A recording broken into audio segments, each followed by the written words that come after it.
Okay, testing. Sorry for the slight delay. Uh, Biglang may tinapon sa akin na bagong interface ng Facebook and I had to deal with it for a slight bit. Okay. Even, wait. Am I even live? So, wait. Let me just check something.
Wait.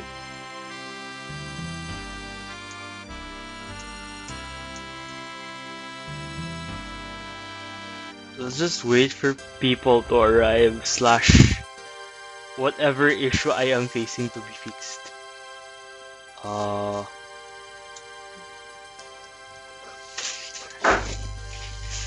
Okay.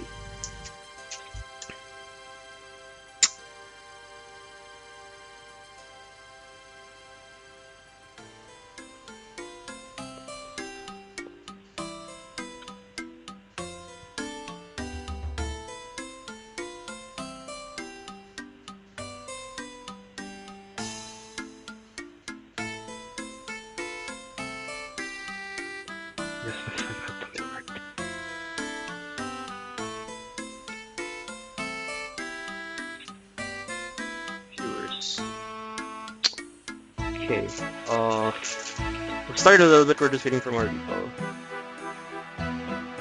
So, while that is happening, what were your thoughts on this week's problems? Was there anything you found? Was there anything you found harder or simpler than the previous weeks? Cool. Sabi ni internet person. Thanks. I think they are. I don't know. I tried to choose sort of ideas that people would find cool, even if they don't have much experience or exposure, or if they haven't had much time yet to study the ins and outs of programming. Personally, I really did not expect problem K to be that like wally. Like the implementation was a bit simple. It's a bit simple in my head, but I guess it was I forgot to realize that this might be a point I went to later about implementation difficulty and whatnot. So yeah, just wait for it. Okay, so let me just i-refresh ko lang yung chat ko dito and we'll be on our way.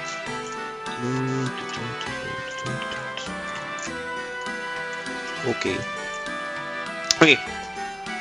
So let's start now. So hi, you guys. I am Dan. You guys might remember me from round 3. So yeah, I'm back, and I was the one who made this problem set, and I hope you guys had fun. I'll try to cover generally how to solve each problem, the cool hi Rafael, Dylan, Dalida. The cool ways to solve it and some of the common pitfalls I encountered when I was just going through the submission. Okay, so I'll just jump right in. So problem A is just, let me just if we can just view the statement for a little bit here. Oh no, wait. Okay.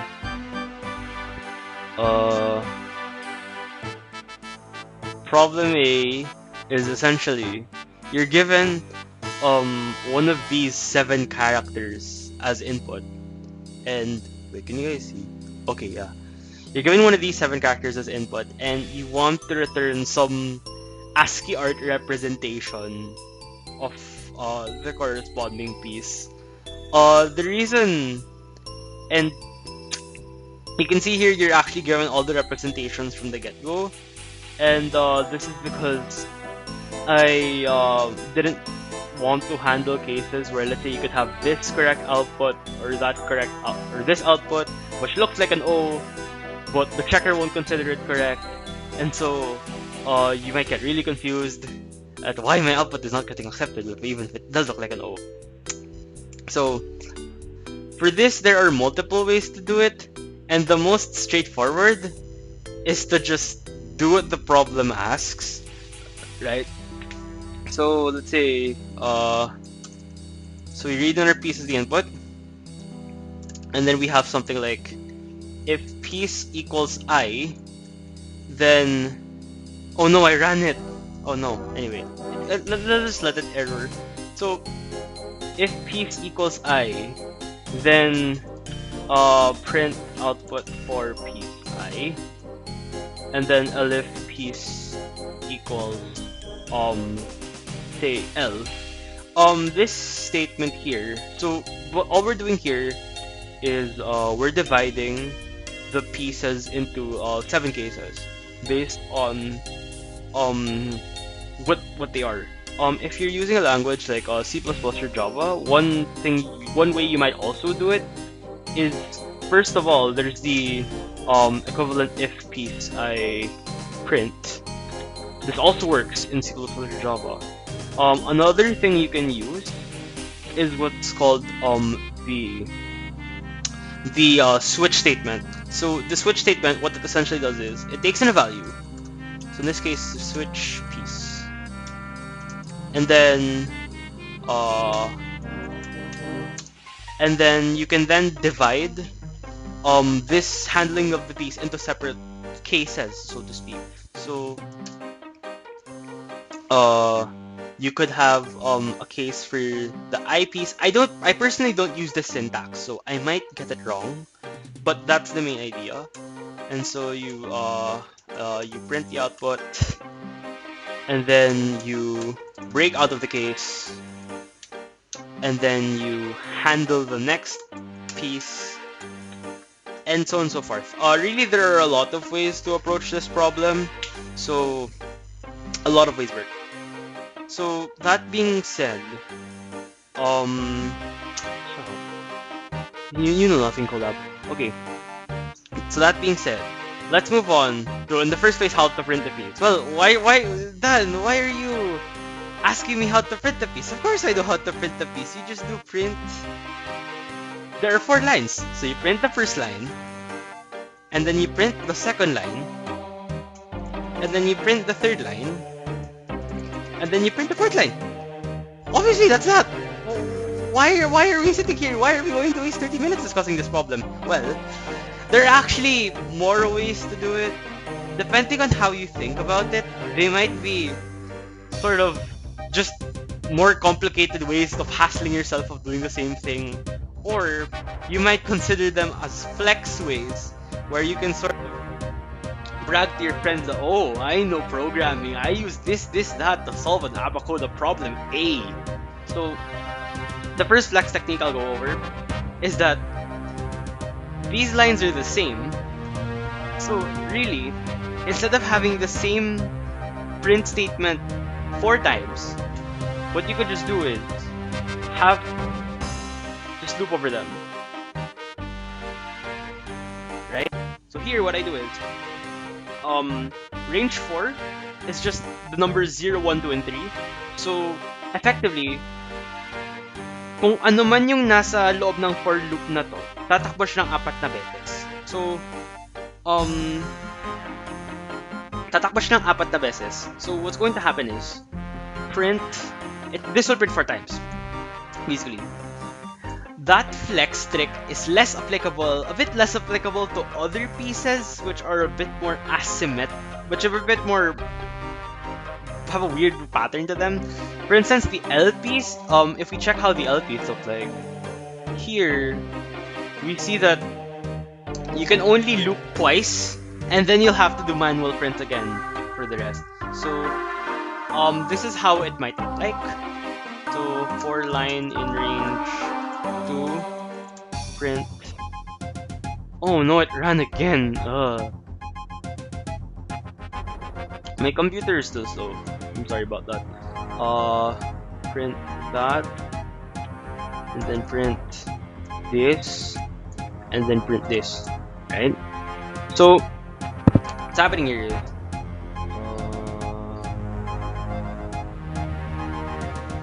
is, we're doing the same thing, it's just that we can loop less lines.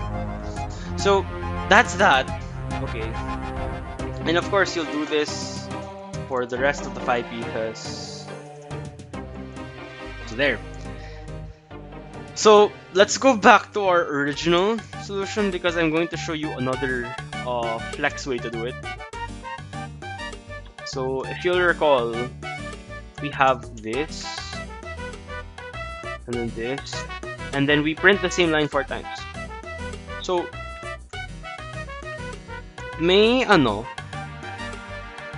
there's a certain trick within Python that lets you print multiple lines with one print statement. Okay. And that is because you can actually insert a new line character into strings you write like this. And the way you do it is, you add this special combination, \n, and no, not here, and what that does is, will print a new line, as in this corresponds to a new line, so top of whatever new lines Python may add, it prints that. So you can see it works, because if we try to run it, give it I as input, you can see here, it printed an extra new line after the 3rd line because we put this here. Pwede natin tong gawin actually for the entire string. So with just one print statement, we can already have the correct output for the IP. Things like this. And that's it. And then you can just do the same for the remaining 6 pieces. Yung disadvantage lang nito is it's harder to see, I guess, that it is an eyepiece. So one way to try to mitigate that somewhat is, Python actually has the syntax which lets you spread a line across multiple, no, I was about to say spread a line across multiple strings. Spread a string across multiple lines. So we're talking multi-line strings here. And the way you do those is, imbes na isang pair of quotes lang gamitin mo, gumamit ka ng 3 pares ng quotes. So it will look like this. So notice that here, kung papansin mo yung syntax highlighter, kahit nasa new line na ako, at kahit walang quote sa line ko mismo, andito pa rin yung triple quote dito, tsaka yung triple quote dito. Kaya, ang mangyayari, considered siya, hindi lang, isang string. So, kung pwede natin i-type yung eyepiece mismo, and what will come out, and if we run it,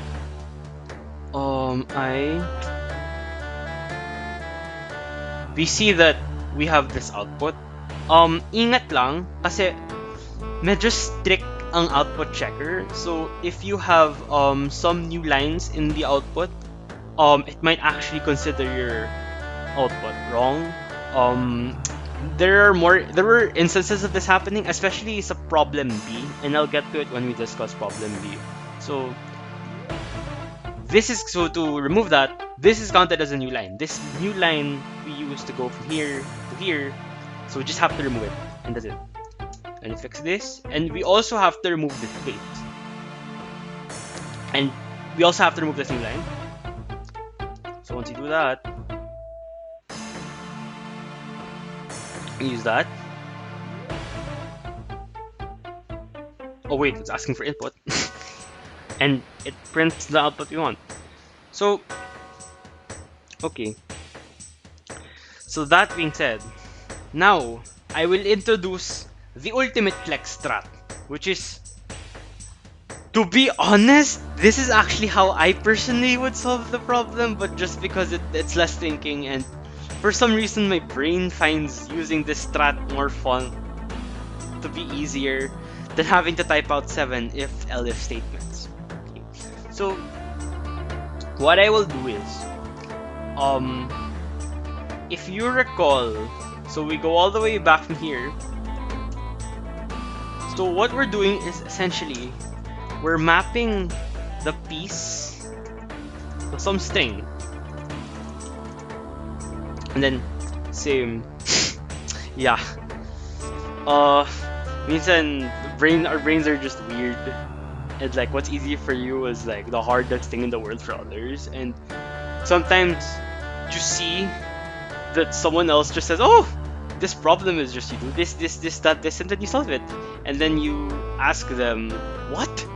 But what do you mean just do that? I couldn't figure out a way to do that." And then they just reply, "Oh, what?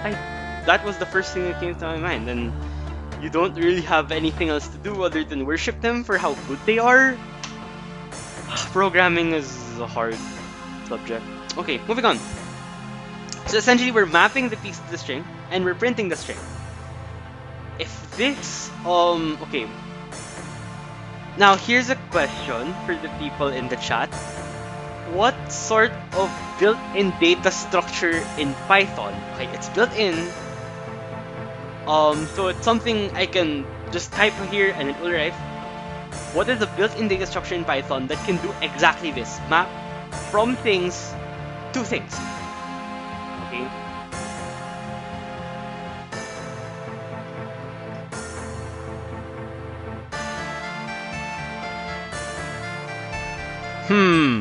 Indeed. I wonder. Okay.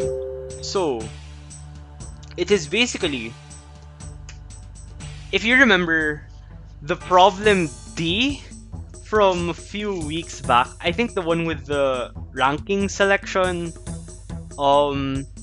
you could use something called a dictionary, wherein you could essentially map numbers to numbers. And here we're essentially doing the same thing.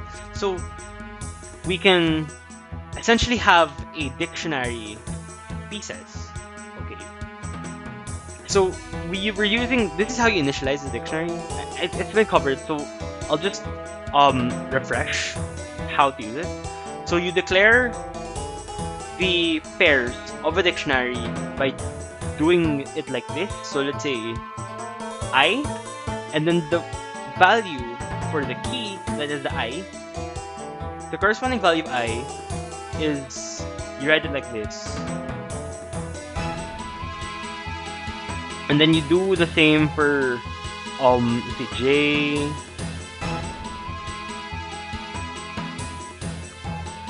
and then you do the same for O,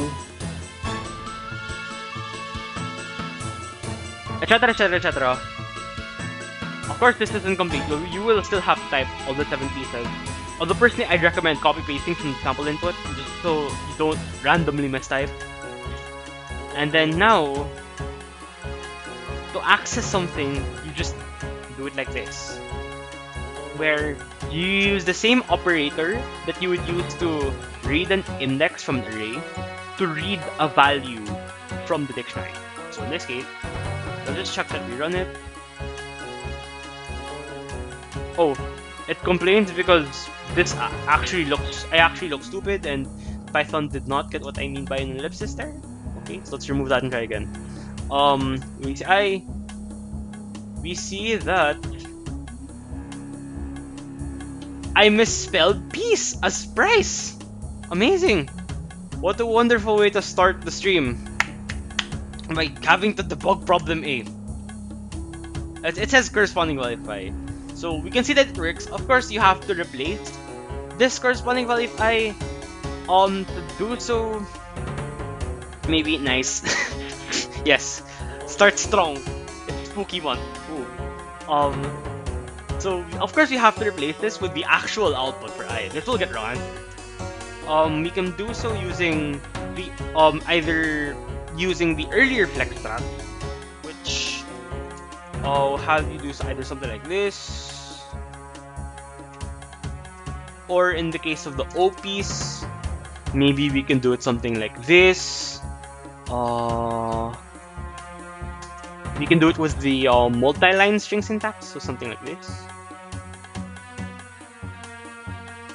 We can even do, you can even do something weird and complicated like this. I'm just showing this just to let you know that there are a ridiculous number of ways you can overcomplicate this. So let's say this. How does the piece look like? I think this, and then this. So essentially what this does is join these 4 strings with a new line. If this is the first time in your life you've seen this, it's okay. You'll probably run into it again as you practice programming more. I just wanted to share this because this isn't even the entire the best overcomplication you can do. There's like, you can do things like have a single string with the names of the pieces. So you have a single string named I, J, O, T, L, S, Z, and then you have a single string with the patterns, and then you somehow combine them to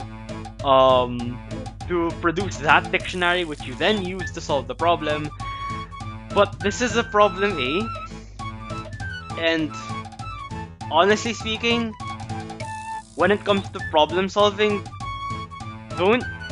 if it will not make your life easier, try not to overcomplicate it. I will actually show a bit of an example later where having to think more about how to do it makes it simpler.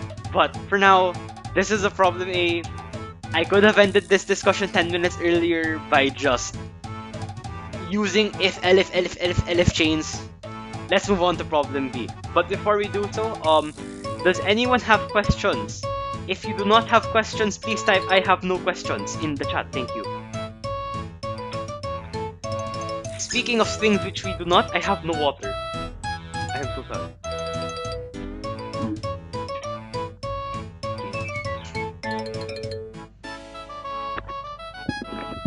Okay. So, is it frozen? Let's see. Okay. You have no questions. Very good. Hello, have no questions. Joke lang. Okay, let's move on to problem B. So, problem B, essentially, it asks you to simulate this algorithm. Specifically, it asks you to simulate the algorithm that simulates how to clear lines in a game of Tetris, right? So, the way you approach this is just to be careful, to make sure you read everything carefully, and to, generally speaking, just be on the watch for instances where your program doesn't do what you expected, you expect it does. So here, to start, we have a 20-line input, each consisting of 10 characters representing the playfield. Also, if I will go over some of the more interesting, almost there approaches I saw, if you were the one who wrote those pieces of code, please forgive me. We're all here to learn. I don't have anything against you. I too was in the stage where I bumbled around and did nothing with my code. Okay. So let's go to this problem. Each character in these lines is either a dot or a a pound sign. So represents the face for the block, where pound sign represents the empty face. Okay, so let's get into it. Um, so for starters, we have to read input. So we start this by reading the first line of input. So line 1 equals input. And then we continue by reading the second line of input, line 2 equals input. And then we do so by reading the third line of input, line equals input. And then we do this 17 more times.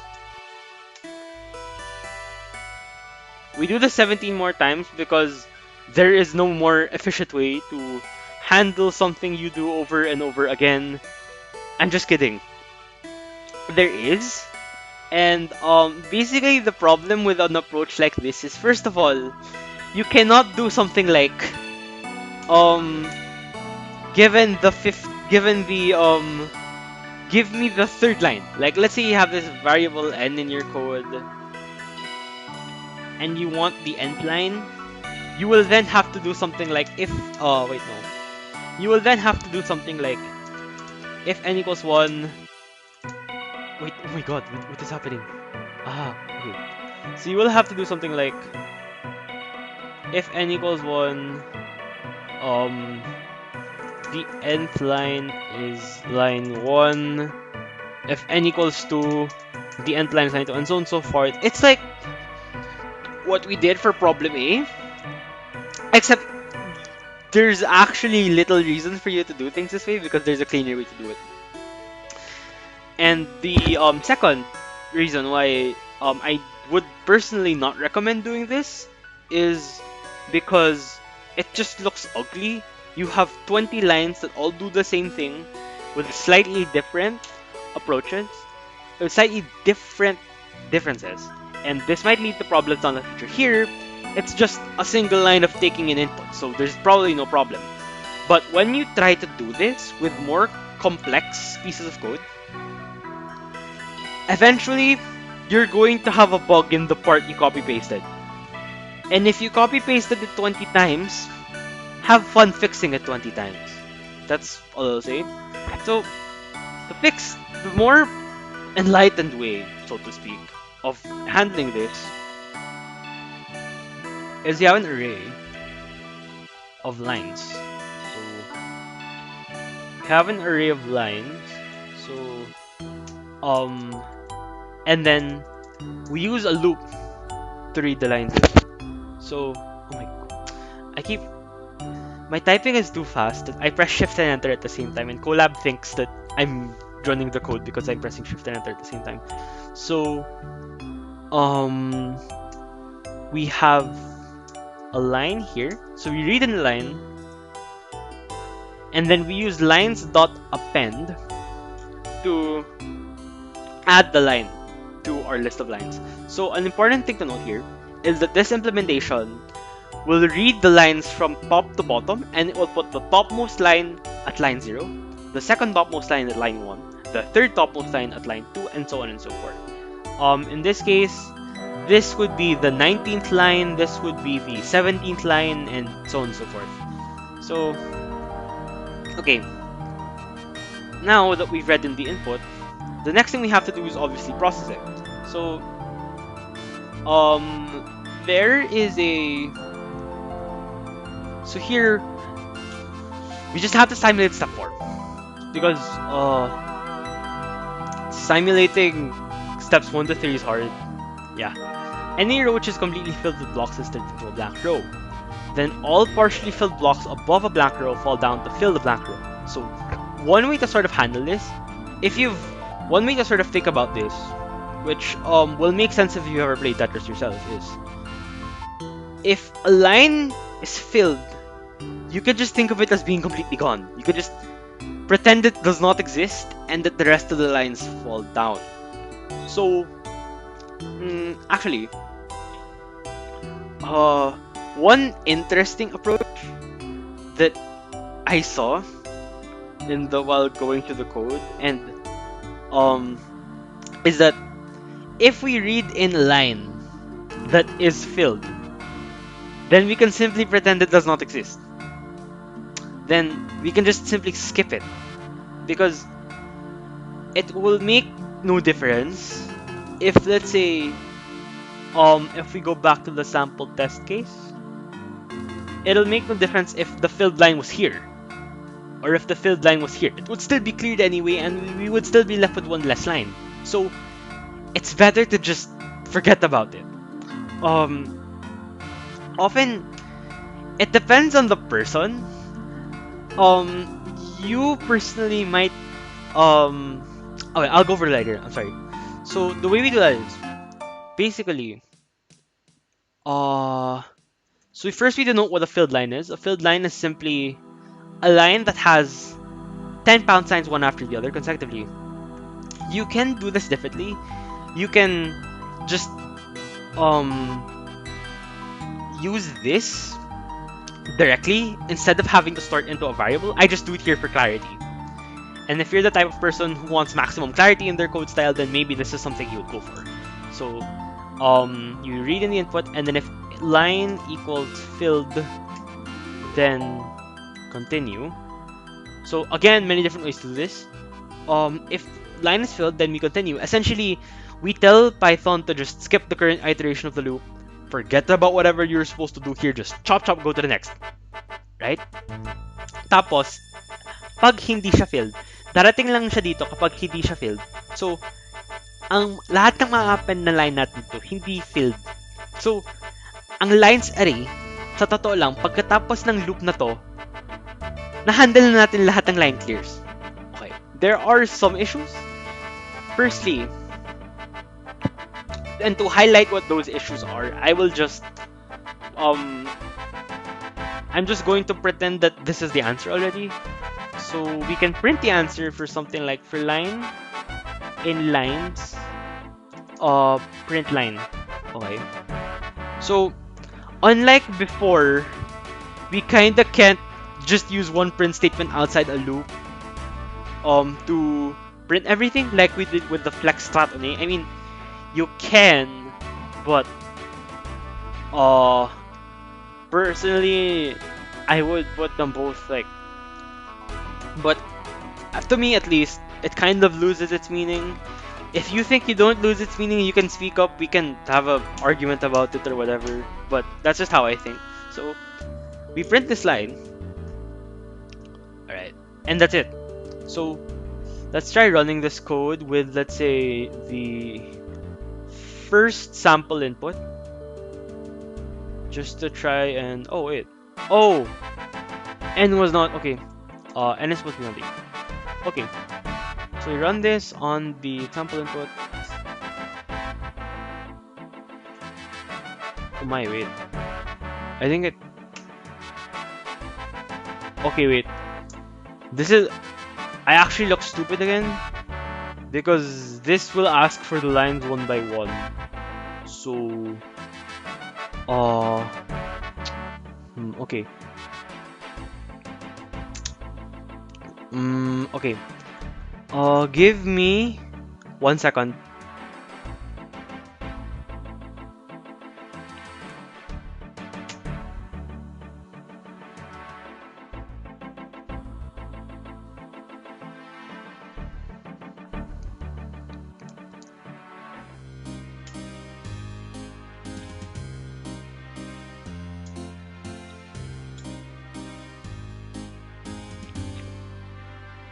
Okay, so I'm back.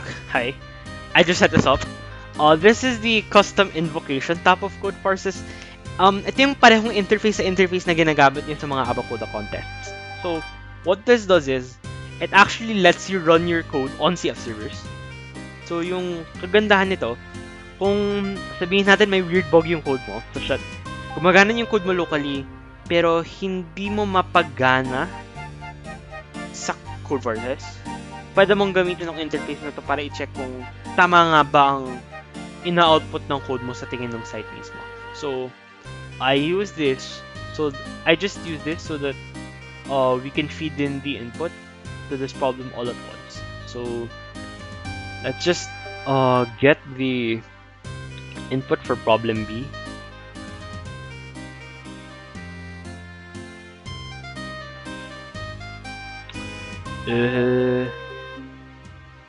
This one.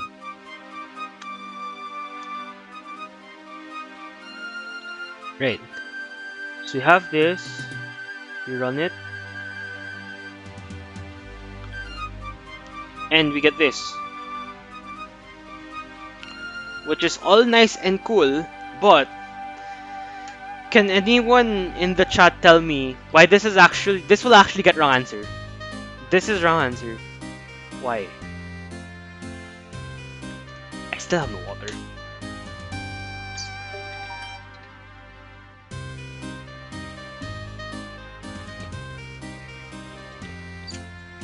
Okay. So this code actually does not work because first of all, if you compare, well, obviously it does not exactly match the sample output, but as for the why it does not exactly match the sample output, that is because first of all, we don't say how many line clears there were.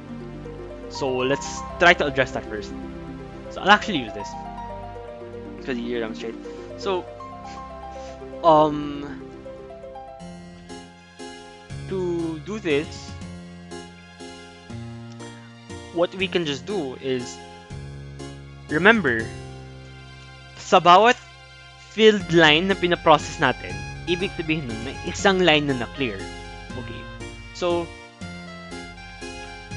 we can actually start just counting the number of ways that we trip this statement by using, let's say, some variable like cleared lines equals 0, and then we have something like cleared. We can increment it by 1 year, and then at the end, um, you can have a chain of if statements that goes something like if cleared lines equals 1, print single, if cleared lines is 2, print double, and so on and so forth. So just add in the lines for a triple quad and a super quad, and you already handle this case. So if you run this, just to verify, you have to get into a habit of sort of running it to verify. When I was looking through the sample, the sample in the statuses of submissions, marami akong nakikitang mga solutions na sa sample test cases pa lang nag-fail na. And generally, when you fail in the sample test case, well, first of all, you should be shocked because generally because compared to like a normal test case fail where it's the test case where you fail is not given to you, so you typically have to spend a good amount of time puzzling over what in the first place the test case is. But in this case, it's a sample test case, so you immediately have access to it, so you can already start to analyze it, think about what your output is really doing, try to compare it with the judge output to see if maybe something went wrong in, let's say, the construction of the output. And so, yeah. And to help in this process, you can test your code locally before you submit, and you check that everything checks out. And this for this problem particularly, the the spacing is particularly strict. So let's say if you print an extra line even if no lines are cleared. So let's say you have something like a if cleared lines equals 0. If you print an extra single line, I think that is already wrong answer. Yeah. I actually had to go and fix this bug in my own solution. So there. And then moreover, I was going to say something. If you have a space like this or something, that is also a wrong answer, I think. So there are just lots of pitfalls, so just watch out. Where was I? Right. This is still broken actually, because if we count the number of lines we print here, then we will end up printing something like 1, 2, 3, 4, 5, 6. Oh shoot, wait. 4, 5, 6, 7, 8, 9, 10. Learn how to count with Dan. Yay. 11, 12, 13, 14, 15, 16, 17, 18. We print 18 lines of field, where if we look at the problem statement, we have to print 20 lines. And this is important because, like, as mentioned before, the output checker is kind of strict, so it will fail you if you have less than the required number of lines. We can count here in the sample output that this has 20 lines. You can do the counting to verify as a exercise for the reader. So, simply put, what we have to do here now is, when we might come into a situation where this lines array has less than 20 elements because we cleared some lines. So what we then have to do is to put in new lines from top, so that we now have 20 lines.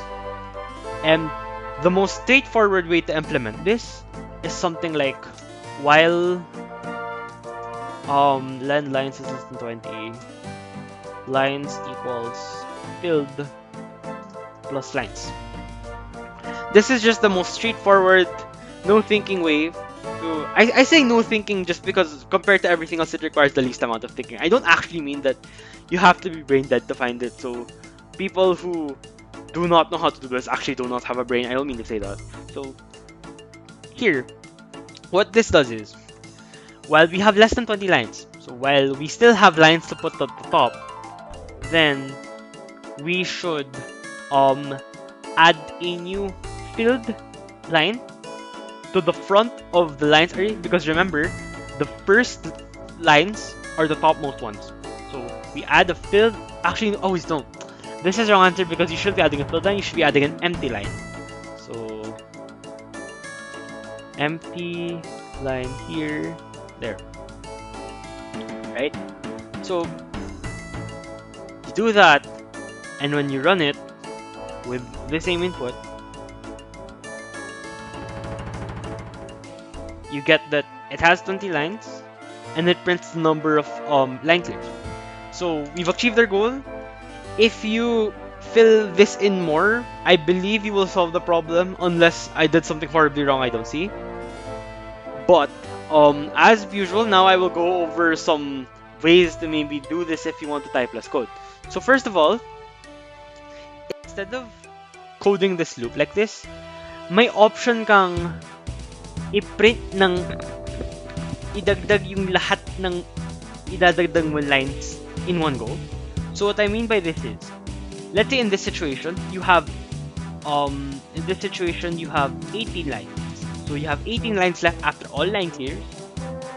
And then what you can do is, since you know you have 18 lines and you need to have 20, then pwede mong gawin, maglagay ka ng lines I need to add equals, let's say, 20 minus len line. Ang gagawin lang nito, kung ilan man yung number of lines na meron ako ngayon, isusubtract ko yun sa number of lines na dapat meron ako. So in this case, if len lines was something like 15, you'd get that 20 minus 15, you'd have to add 5 lines to get the output. Tapos ang pwede mong gawin dito, imbes na mag-add ka ng isa-isa, i-add mo ng buhusan. So, you can do it like this. So, ang ginagawa lang nito, itong funny looking syntax na multiplying an array by an integer, ay it just repeats that element by the same amount of times as the integer. So for instance, if lines I need to add is 3, ang magiging laman ng array na yun ay empty, empty, empty. So you will end up adding 3 new empty lines to the lines array. So run this, and then you can count it for yourself, but I believe it has 20 lines. 1, 2, 3, 4, 5, then 6, 7, 8, 9, 10, 11, 12, 13, 14, 15, 16, 17, 18, 19, 20. It does have 20 lines. So that's one way you can do it. Another way you can put your own spin on it is instead of, you can manipulate this such that you read in all the lines, and then here later on, then you'll have some array that like filtered lines or something, and you can even actually have this sort of um you can do it with a for loop, or you can use this thing in Python called the list comprehension, which it sounds kind of complicated, but I'll type it out and you'll understand what I mean.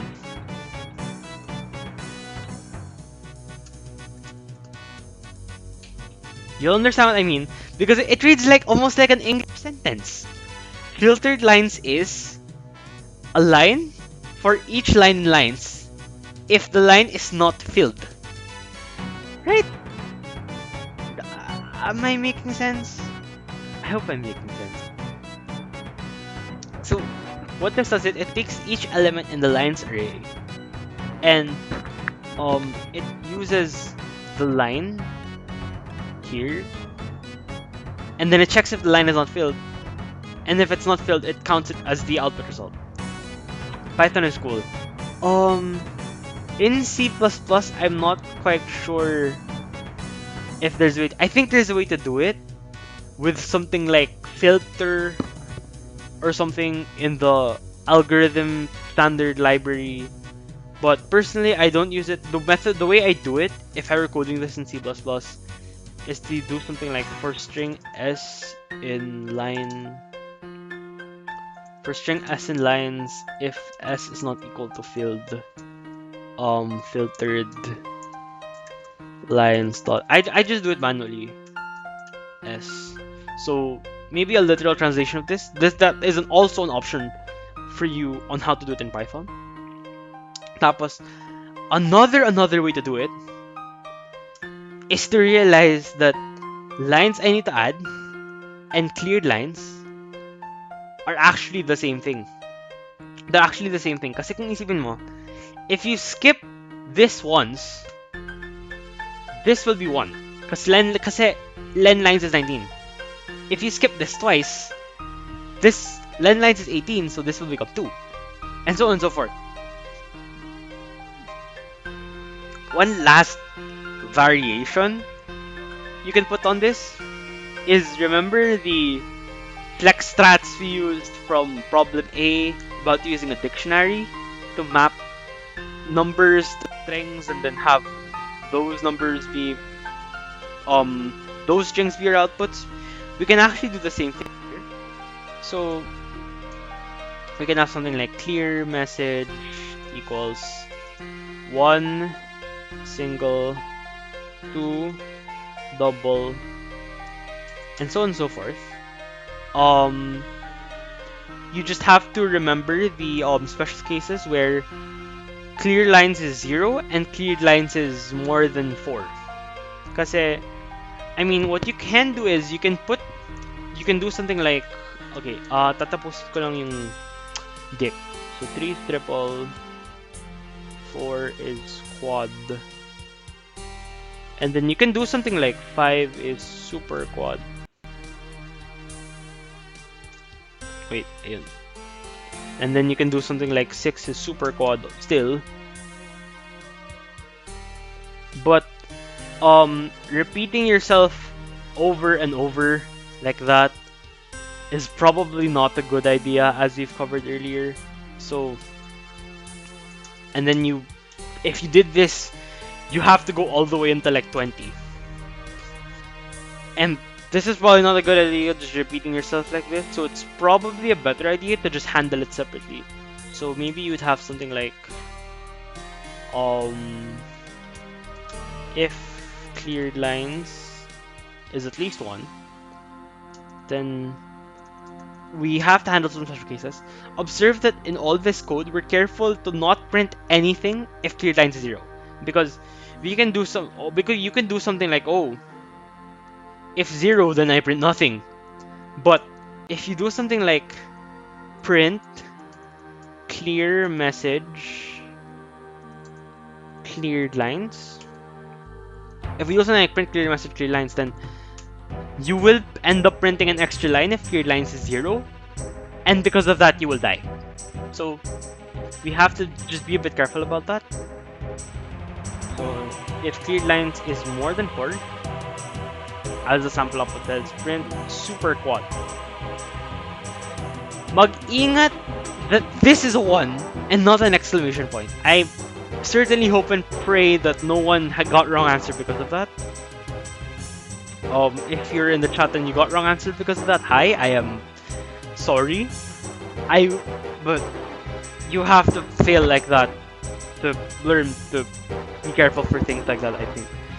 To this day, I remember the time I spent 2 hours debugging a problem because I had to use this magic number.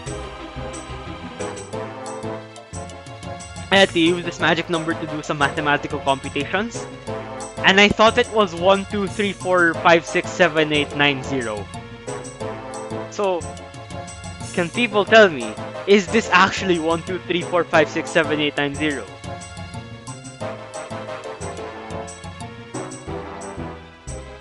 Because it is not 1, 2, 3, 4, 5, 6, 7, 8, 9, 0. Because of this. And I think the whole purpose of that interchange was just to, haha, you did not read the problem statement carefully. So please read the problem statement carefully. If you have any questions about the problem statement, please use the clarification feature on CodeForces. It is free, and you might receive a please read the problem statement again response, but at least you will be assured it is in the problem statement. Tangent aside, let's finish off our code by doing print clear message clear lines. Okay, so this thing should run. If it does not, I have made an embarrassment of myself. It runs, and it will probably get easy. So that is how you do problem B. I will post this here just to maintain a record. Okay. One. Yes, that's exactly what I sort of had in mind when I was thinking of the output of it. So, does anyone have any questions about problem B? If not, then please enter them in the chat. I will take a short break, and when we get back, I'll answer them if we have any, and we will move on to the meat of the round, problems C and D. Okay.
Okay. Ako ay nagbabalik. So, just a final call.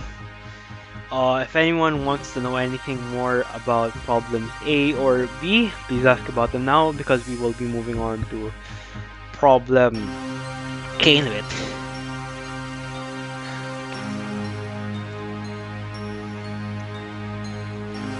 Okay.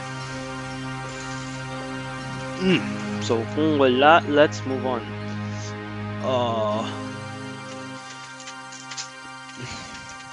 So kung wala, let's move on. Problem K. We are given a... okay.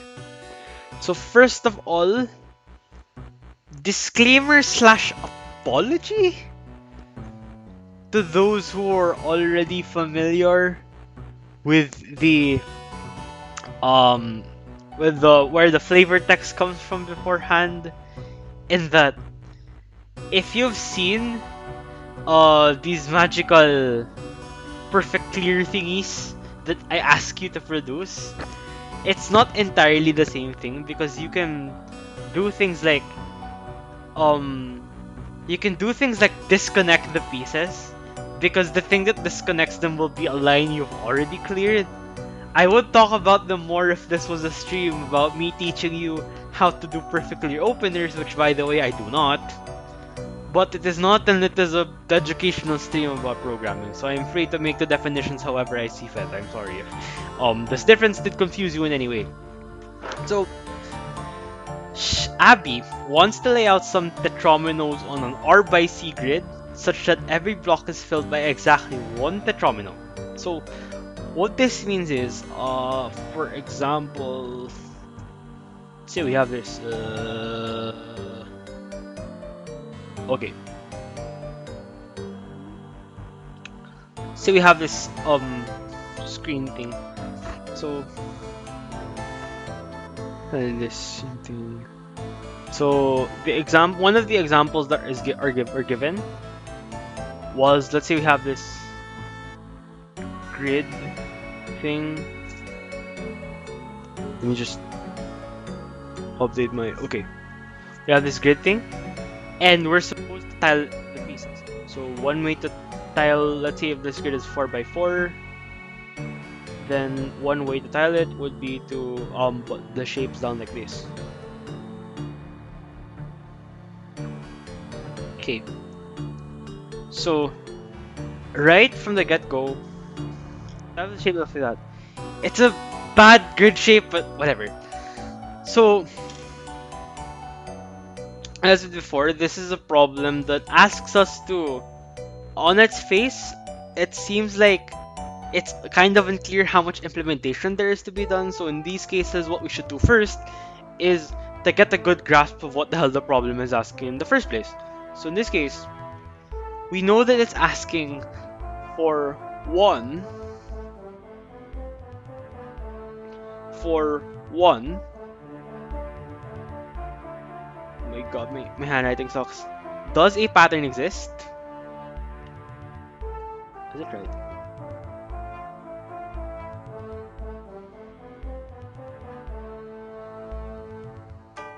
Okay. So firstly, does a pattern exist? And wait, I will just I'm sorry if you guys can't see it because it's overlapping the text. And secondly, to give one if it does. Right?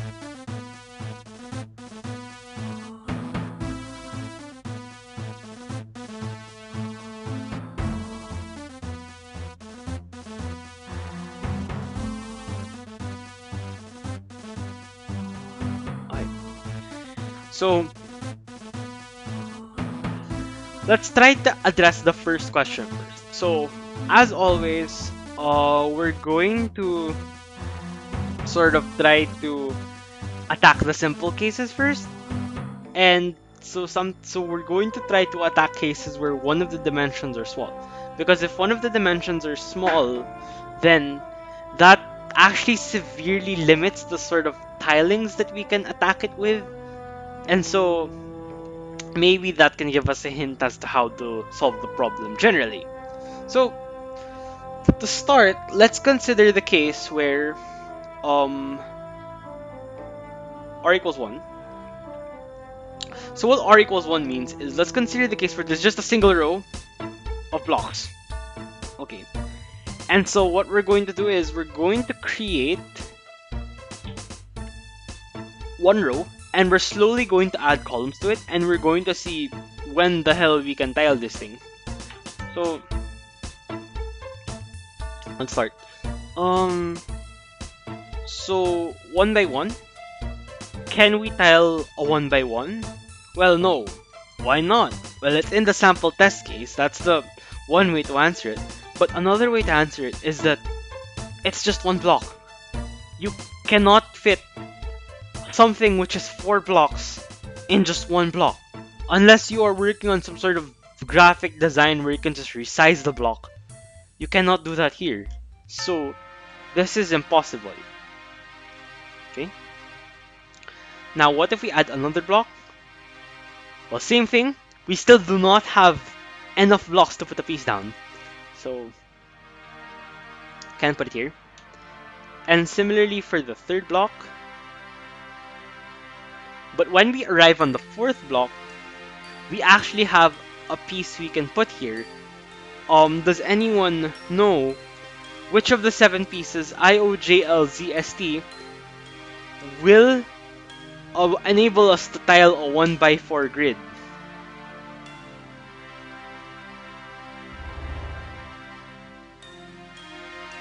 Okay, let's just draw it here. And we can see, if we consult if we consult the shapes from problem A, you can see that this is the shape of an eyepiece. So you can in fact tile a 1 by 4 square with the pieces. Okay. Now, let's try and of course the problem's constraints are not just r equals 1, c is between 1 and 4. So we have to try to extend this pattern. So now let's try 5 columns. When doing a 5 column grid, you have 2 ways to put. Again, the only piece you can put down is an eyepiece, kasi it's the only piece that's thin enough to fit. So there are 2 ways to put down an eyepiece, and one is to put it down like this, covering these 4. Wait, I'm gonna put here. One is to put it like this, covering these 4 blocks, and in the end you'll be left with just 1 block, which we've established is already an impossible case because there's no way you can fit 1 block into this. And another way is to put it here, but you fall to the same issue you did earlier, which is that you do not have enough blocks to put the rest of your pieces down, and you do not have enough space for the pieces that would tile the blocks. So we can rule that it is impossible to tile a 1 by 5 rectangle. So okay. So now let's try to extend it even further. Wait. Stupid. So let's extend it further to 1 by 6. Now, if you have a 1 by 6, let's try to walk through our logic, see if it's similar. We have 3 ways to put down the eyepiece. We can either put it here, or here, or here. And observe that sa parehong mga cases na to, dalawa lang ang natirang mga blocks. At kagaya nung kaninang case, just like the previous case where we had just 2 blocks, which is not enough to fit 4 pieces, may dalawang block tayo na hindi sapat para magkasya ng isang piece na binubuo ng 4 na block, it's also impossible in this case. So we can make a similar argument for the case where oh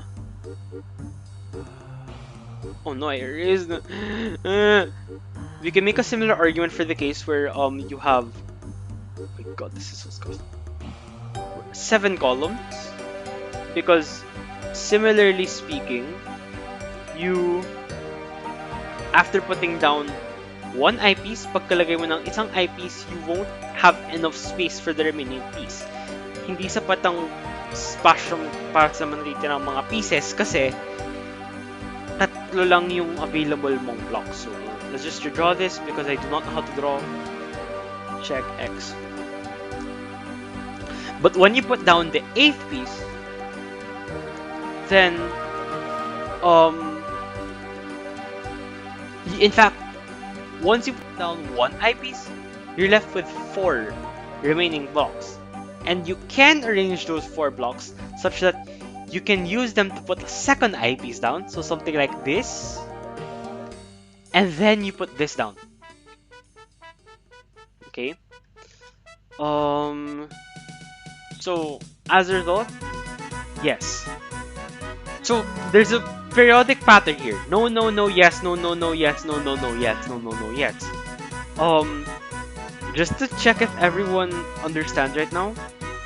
Currently, we know that it's possible if C is 4 and if C is 8. Now, we're going to try and prove this pattern in a bit. But just to check if everyone understands what we're doing, what is the next value of C for which this pattern predicts that we have some tiling? So, somewhere here.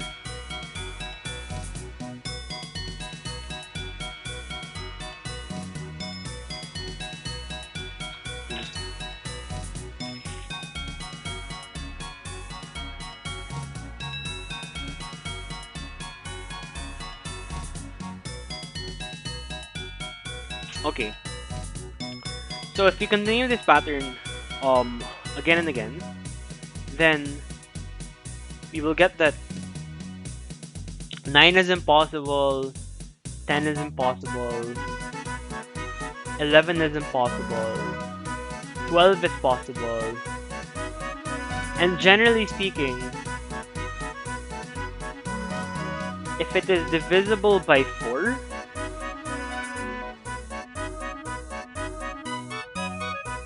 then it is impossible. Then it is possible. If not, then it is impossible. Now that we have this pattern, we're going to try and look for a way to show it's true. And one sort of very simple way to show that it is true is via applying the same logic that we did. Just more general. What do I mean by more general? Well, let's consider some random number that is not divisible by 4. So for example, a number like 1005. Oh, my handwriting sucks. A number like 1005. So after we put down an eyepiece, since again the goal is to put down eyepieces such that we have no space left, we will end up with 1001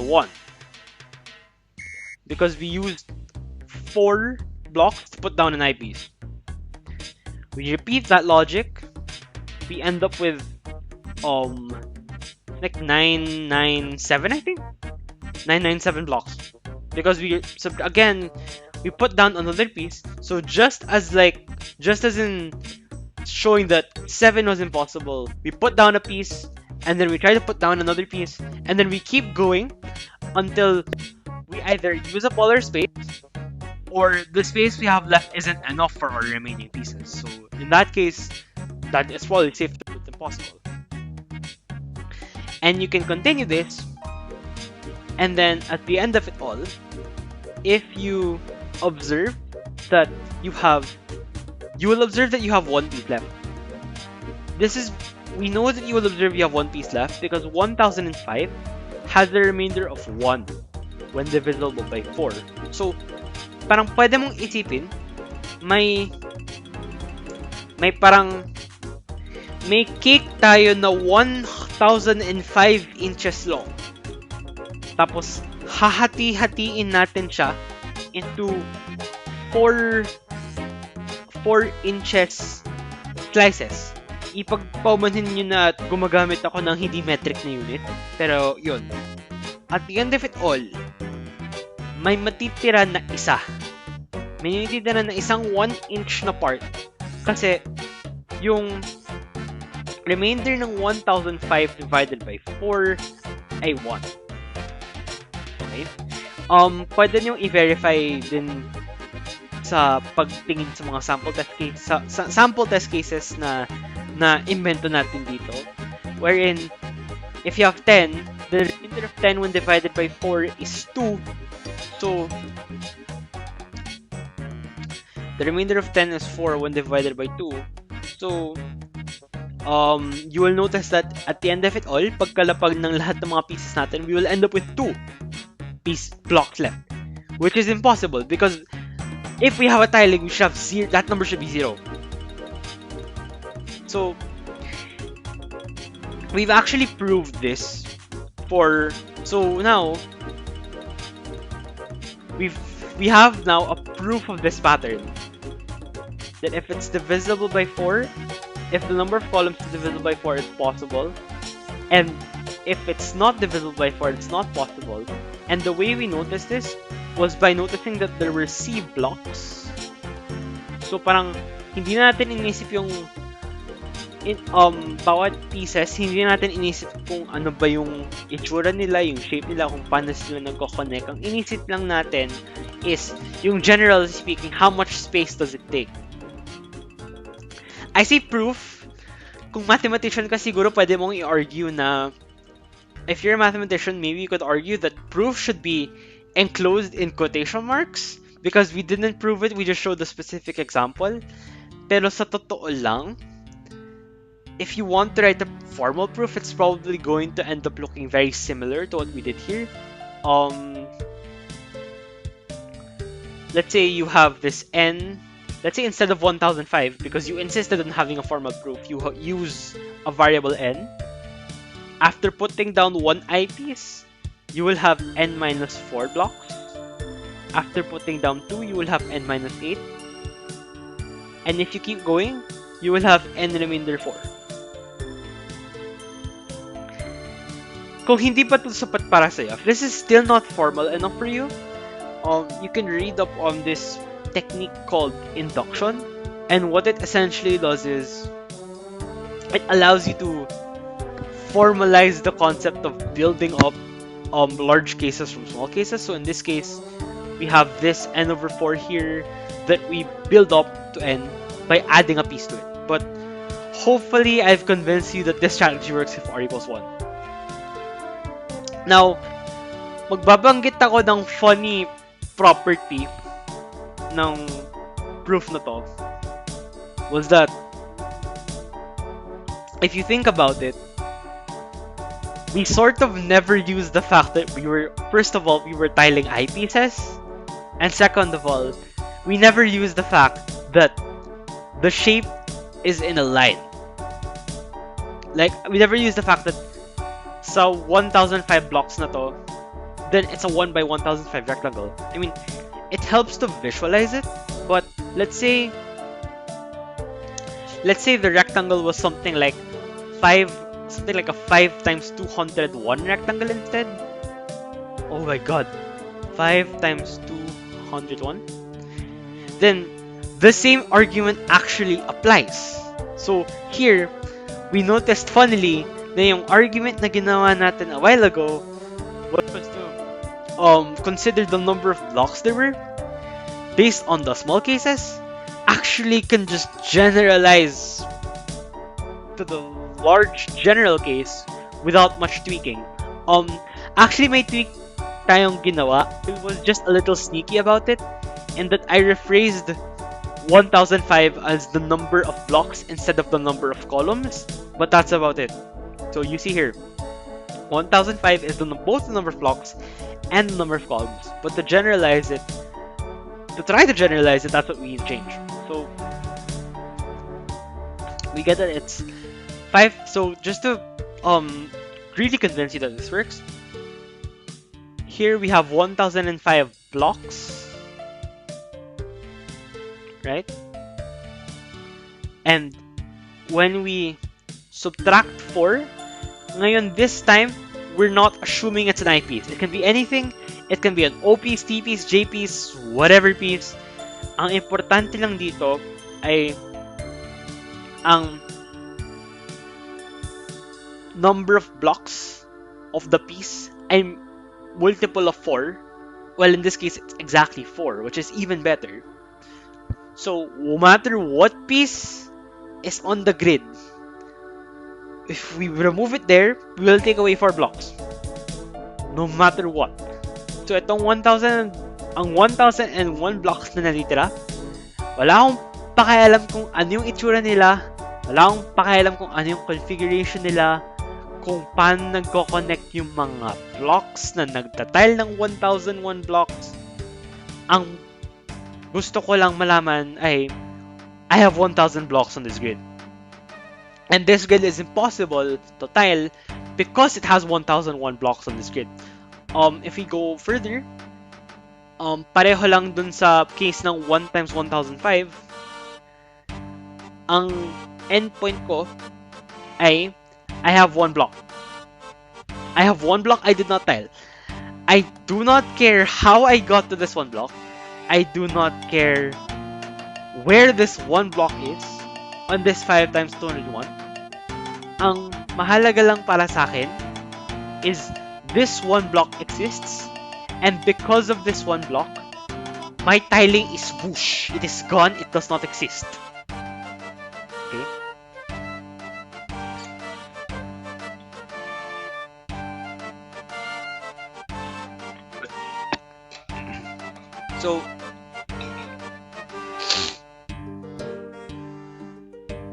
So to make a note of this, let's just write down some notes. So in the general case, if the area, which in this case kasi yung area yung number of blocks, so the area is not divisible by 4,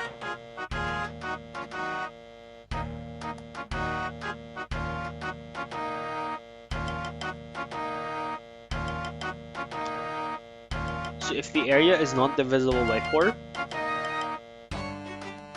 then it's impossible. You print no PC here, you live the rest of your day. Except you can't live the rest of the day because you haven't solved the case where the area is divisible by 4.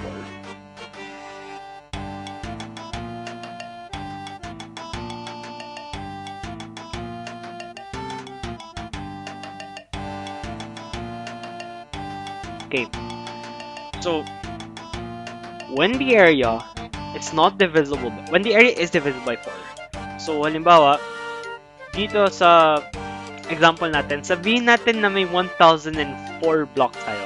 Again, wala tayong pakialam sa configuration ng 1004 blocks na yan. Ang may pakialam lang tayo sa 1004 blocks na yan ay divisible by 4 siya. So if we use this exact same method, we will end up with 0 blocks at the end. Ibig sabihin yun, na-tile natin ang lahat. Ibig sabihin yun, it might be possible, but we just have to look for we just have to look for how to do it. Okay, so now we have to look for patterns where we can tile the area, where we can tile the area of any rectangle whose area is divisible by 4. So to start with, we have to think of not really stupid patterns, but like first thing that comes to mind patterns is what I'd call it. So one first thing that comes to mind pattern, if you're kind of lost, we can sort of go back to our work before here with the eyepieces. So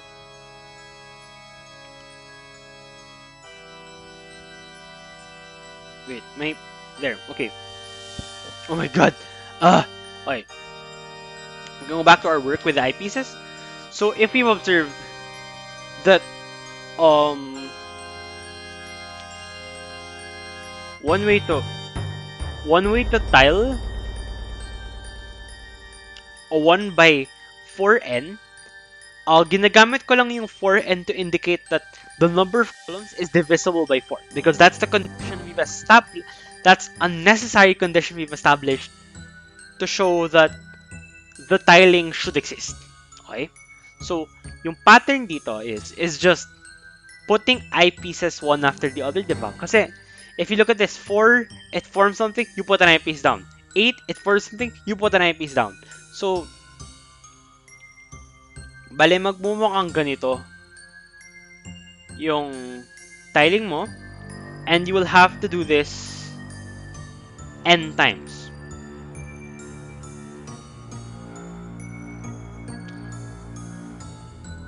So you have that pattern, right? Now, given this pattern here, one way to, okay, we have 1 by 4n.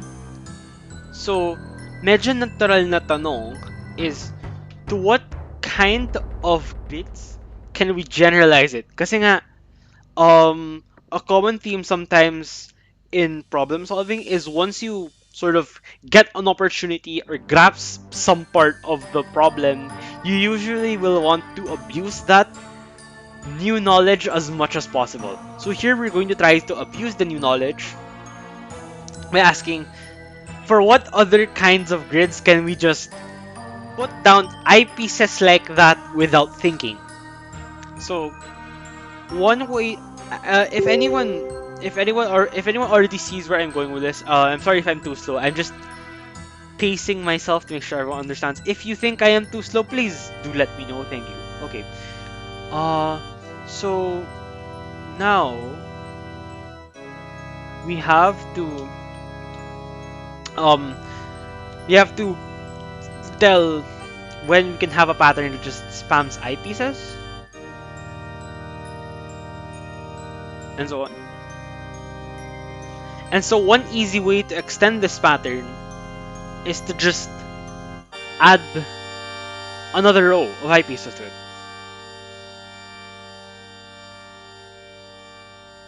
And we can just keep going adding rows like this as long as you need to. So this strategy can tile on anything by, so we found a strategy that can tile on anything by 4 anything grid. So yung by anything, talagang ibig kong sabihin anything. So this can be like 10 by 40, it can be 10 by 20, it can be 6 by 36, it can be anything. So the point is, yun yung point. Sige. So now, we have this pattern. We have to ask ourselves, we now can tile any grid where one of the sides is divisible by 4. Earlier, we went from tiling a 1 by 4 grid by obviously it as an eyepiece to generalizing that enough until we can now tile any grid where the size is divisible by 4. Well, not entirely actually, because if you'll notice, it's also, there are actually 2 other cases. So now we have to ask ourselves, are these all the cases? Well, I just said that there are 2 other cases, but you have to think of the 2 other cases. So the first possible other case, because both these 2 numbers have to be, the product of these 2 numbers have to be divisible by 4, but if one of these numbers is divisible by 4, then we don't know which. So another possibility is that we'll have to tile subgrid where the number of rows is divisible by 4. And in this case, as per what we're doing earlier, just abusing our current knowledge, trying to minimize the amount of thinking we do so we can save our thinking on the really hard stuff. But then when we just tile vertically instead of tiling horizontally. So we do that. And then we do that. And then we do that. So as long as the number of rows is divisible by 4, this will work. Parang isipin mong pinlip lang natin yung arrangement of eyepieces. So what's one remaining case left? Well, the one remaining case left is if the product of the row and the column is divisible by 4, but individually they are not. And if you do a bit of investigation, with the pieces, you'll find that this is only possible if both sides are divisible by 2. So you have a 2 something by 2 something grid. And since so far our solution depends on having some side be divisible by 4, we're going to have to go back to the drawing board for this. We have a literal drawing board here, let's play with it. So the cases where we run into trouble are cases where the product of both sides are divisible by 4, but individually they are not. So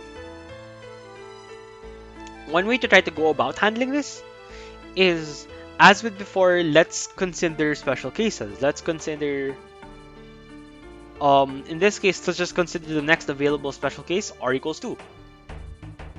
And so when you have r equals 2, as before we've established c equals 1 is impossible because r times c, which is 2 times 1, which is 2, is not divisible by 4. But on the other hand, what about c equals 2? If c equals 2, then we can notice that the grid does in fact form the shape of the O piece, which is just a 2 by 2 like that, right? C equals 3 is also impossible because 6 is not divisible by 4. But if c equals 4, well, if c equals 4, then we can just tile by eyes. So actually the next interesting case to look at would be c equals 6. Well, now that we know that we can use the O pieces in this scenario, then magkaka-idea tayo na parang pwede nating i-tile yung grid with O pieces. So it will look like this, and then this, and then this. So you can tile the 2 by 6 grid with O pieces, and that actually sort of gives you an idea wherein na-establish naman natin na yung pwede mo lang i-tile na number of columns dito ay yung mga 8 number of columns. We just skip c equals 4 because you can solve it with the I case, but you can also tile it with O pieces like this. Kaya pwede mong gamitin ng strategy na to para mag-output ng 2 anything by 2 o kaya 2 by 2 anything. Ang kaibahan lang ng 2 anything by 2 ay pa-vertical naman yung paglagay mo ng O at hindi pa horizontal. So, as with before, pwede natin gamitin tong strategy na to just as we extended 1 by 4 times something to something times 4 by something. We can also extend this to r equals 4. We can also extend this to r equals 6, to r equals 8, and so on. So actually, we now actually sort of have a strategy to tile the 2 anything by 2 anything grids. So to summarize, we have a strategy that looks like this.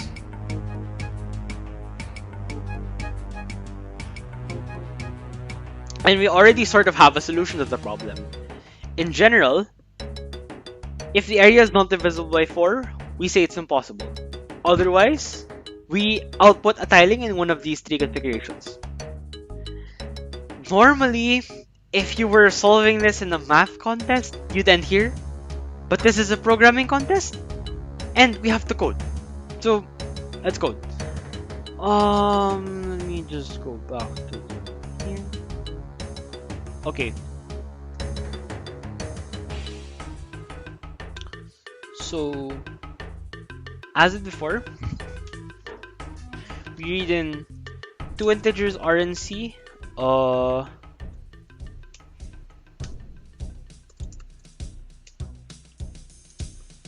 This is not something new.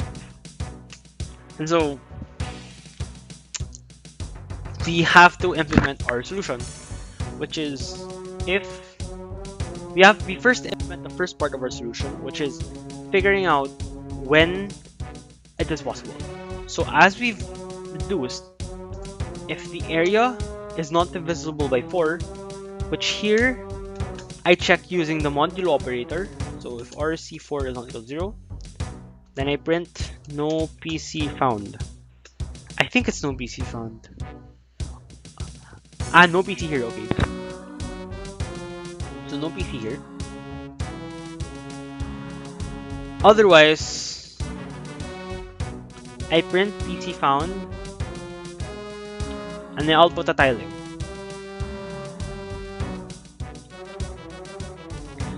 So this is the part I was talking about a while ago, where I said that the implementation was actually somewhat unexpectedly difficult, because as it turns out, outputting a tiling is somewhat hard. So one common wrong approach that I'd notice,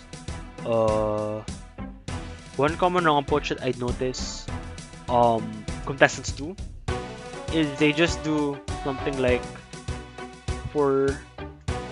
they loop and okay, so as before going into the wrong approach, I'll just finish the skeleton code here.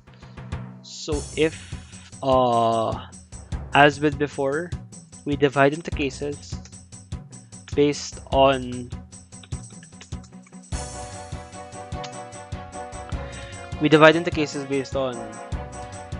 the whether or not the number of rows is divisible by 4 or the number of columns is divisible by 4. And so we do something like this. So we just put a pass here, so Python is happy with there being nothing.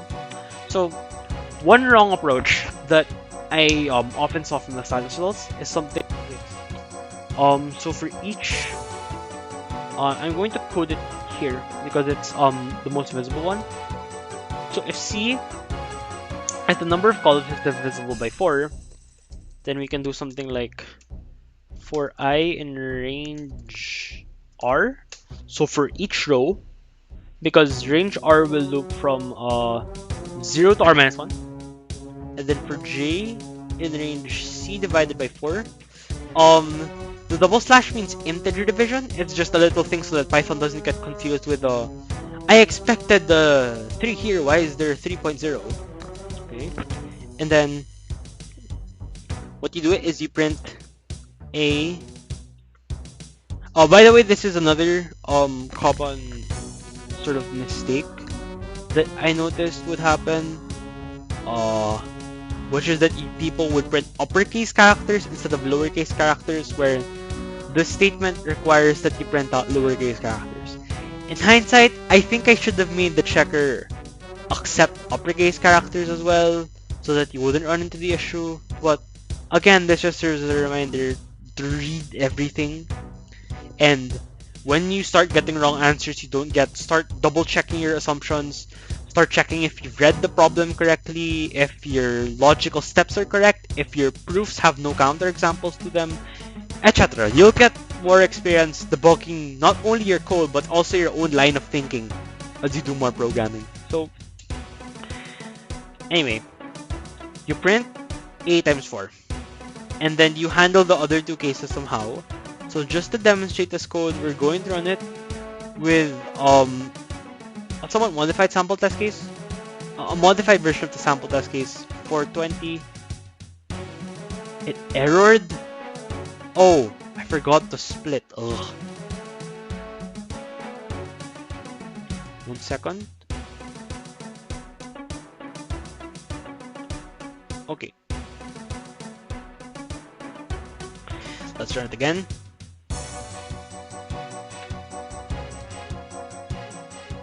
It says PC found, and it doesn't. Ah, because it. Ugh. Okay, 220. Okay, so we have something here, which is wrong because it is not 2 rows. Okay, so this is one common error, which is that your print statements are not terminated by your print statements always print a new line after that. So what this code thinks is that it has to print 20 A's, so it ends up printing this entire row, when in reality these new lines here should not be there. So one way you can try to go back and fix this is how to do this?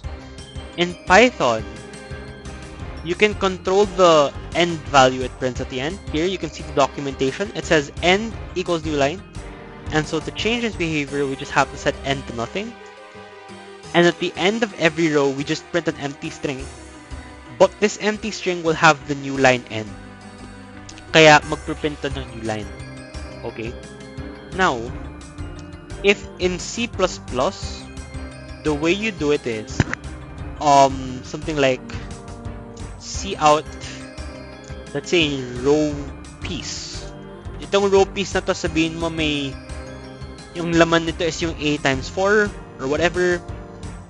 Ang gawin mo lang is wag mong lagyan ng end L or wag mong lagyan ng new line ng ganun. Hayaan mo lang na ganito siya at mag-print ka lang ng new line kapag kailangan. Bawa ganito. Yan. So if we run this,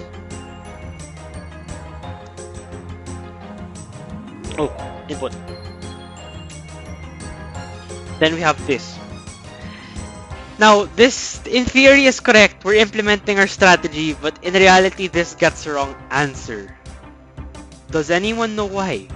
Well, of course I know why. I'm asking you, do you know why? Please respond if you do.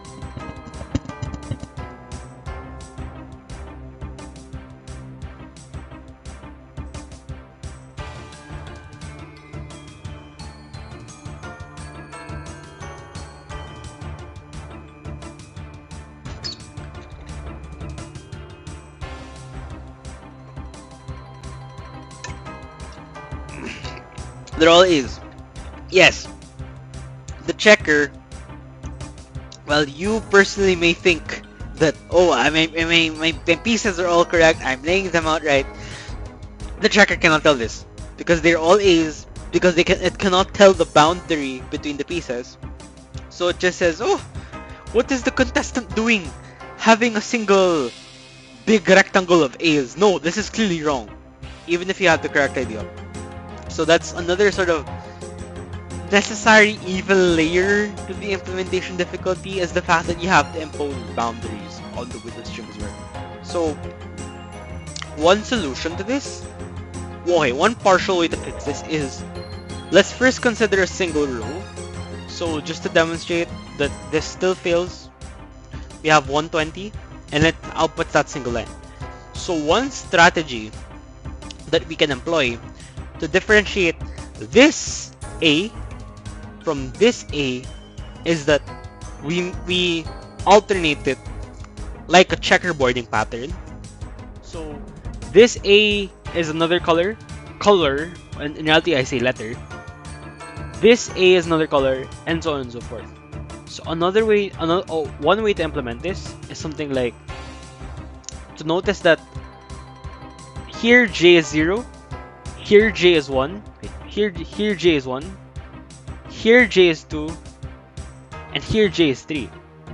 So whenever j, you can actually use the value of j to tell where you are right now among the columns. So let's say if j is 0, then you just start printing. If j is 1, then you've already printed a bunch of a's behind you, so you should probably print something else. If j is 2, then you just printed b's behind you, so it's okay to print a again. So we can do this like this. So if, simply put, we can observe that we need to switch out the element whenever j is every time j switches parity. So when it becomes even to odd, and when it becomes odd to even. So one way to implement this switch is to use is to differentiate the a's and some other number, let's say the c's, based on the value of the remainder of j when you divide it by 2. So we can do it like this. If j I4, else print z. So it's the same thing, we're just printing out a different set of characters. So 120. So now it works. We have differentiated our pieces, so it then becomes ZZA, ZZA, ZZA. So let's see if this works for lengths, no, inputs with more than one row. We can see it does not, because now what we need to do is differentiate this Z from this Z. So truth be told, one way we can do this is, if we're here, then we can use a completely we can do something similar, which is that if we're on an odd row, we use a completely different set of letters as compared to we're on an even row. And you can do that, but that will start making our implementation a little bit dizzying.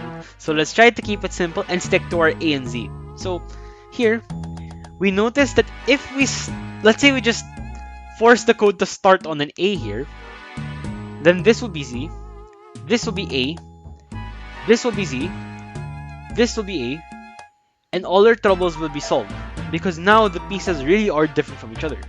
So what we need to do is just to flip this every time I is odd. And one from Yoneda Asukara, 耳に優しく音楽ですね。何かをサンタ米田アスカラさん、サンタラって何ですか? Though I just asked the comment right now who spoke, because I don't know what they're asking about. サウンドトラック。これはルーンスケープってゲームのサウンドトラックですね。実は他の NOI のメンバー、シスコさんがこのサウンドトラックを使っていいですよって教えてもらったから、これで使います。Okay, that being aside, God, little side jack aside. So this J here,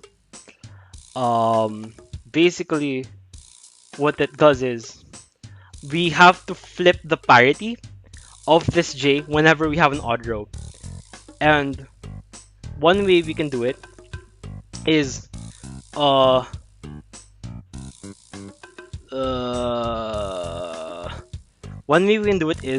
to add I. One magic way to do it actually is we can just make this I plus J, because the idea is whenever I is odd, because notice that J modulo 2 is 0 if J is even and 1 if J is odd. So what happens is if I is 0, then it will stay the same. If I is even, then it will stay the same. Like j, it will still be 0 if j is even, 1 if j is odd. But if I is odd, it will flip the result of the evaluation. So what will happen is j will j modulo 2 will be 1 if j is even and 0 if j is odd. So it works because we flipped it. You have to take my word for it. I think this code will work if I run it. It works because we've differentiated the z's and the a's. So next, so now all we have to do is to sort of try to complete this code. And that what we can do is we'll try to handle the 2 more cases we have left. So R is modulo 4. So in the case where the rows are divisible by 4, it gets sort of a bit tricky because here we can't just blindly do something like for I in the range R is less than 4. Because if you recall, the moment we print a row, we're done with it. Okay? So we still have to print our rows independently. So for J in range C. But now, what we can do is,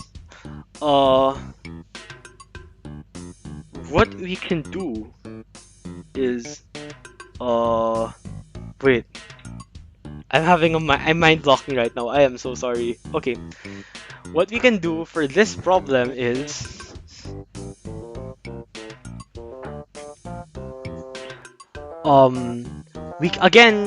we're printing it line by line. So we have this little thing that can generate a sort of checkerboard pattern. And so we just have to figure out how to reuse it. So for this one, we have if we can just do if ij modulo 2. We can just straight up copy paste this. I remember a while ago I said that copy pasting your code was bad. I will get back to this actually. I will improve this code further, but for now we just want something that works. So we just have 320. In this case, let's try to flip our case a bit. A3. Just to, it does not print a new line. I forgot to add that line.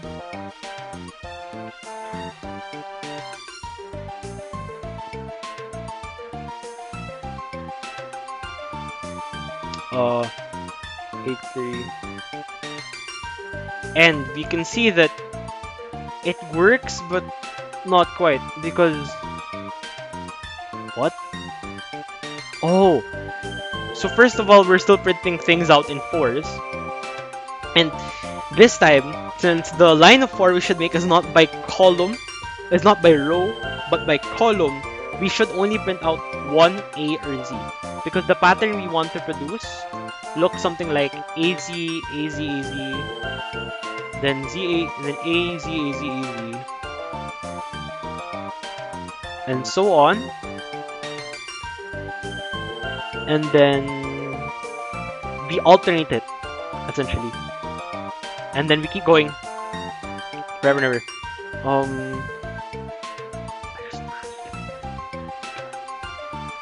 Okay, so we should only print out individual A's and Z's per row. So here you can see I'm just iteratively improving on my code while I'm working on, and this is sort of a common theme, and that sometimes in contests where you have the convenience to keep running your own code, like here in ABaKoDa, also in NOI and IY, sometimes it's faster to just see what your code outputs rather than trying to reason about what it outputs. So here we can see that it's a checkerboard pattern. Now what we need to do is, we need this row switch to only happen every 4 rows. So this has to stay Z, this has to stay Z, then this switches to A, then this switches to A, and then if the pattern were to continue, then this would have to switch back to Z, and so on and so forth. So one way we can do this is we alternate every column, right? So this time, our sort of flip index, so to speak, we want it to be I divided by 4. What this does is, you can observe that this expression, if I is 0, 1, 2, or 3, it is even because it is 0. If I is 4, 5, 6, 7, it is 1 because it is odd. And if you keep going, it is even, odd, even, odd. And the important part is, it switches parities every multiple of 4. If you run this,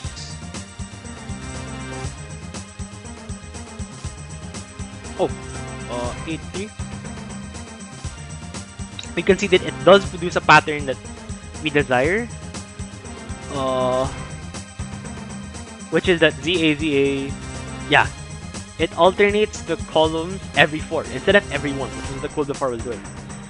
So now we have to handle the last case, which, if you were to recall, was if it's still not possible, then that means that both the row count and column count are even, and so we should try to tile it using O pieces instead. So now, the pattern we want to produce is something like AZA, AA, ZZ, AA, ZZ, AA, ZZ, AA, ZZ, AA, ZZ, AA. Wait, no, AA, ZZ, AA, ZZ, AA, ZZ, AA, ZZ, AA, ZZ, ZZ, AA, ZZ, AA, ZZ. So we want to produce a pattern like this. And okay, this is kind of important. So, does anyone in the chat not know or not get why doing this produces the pattern we want?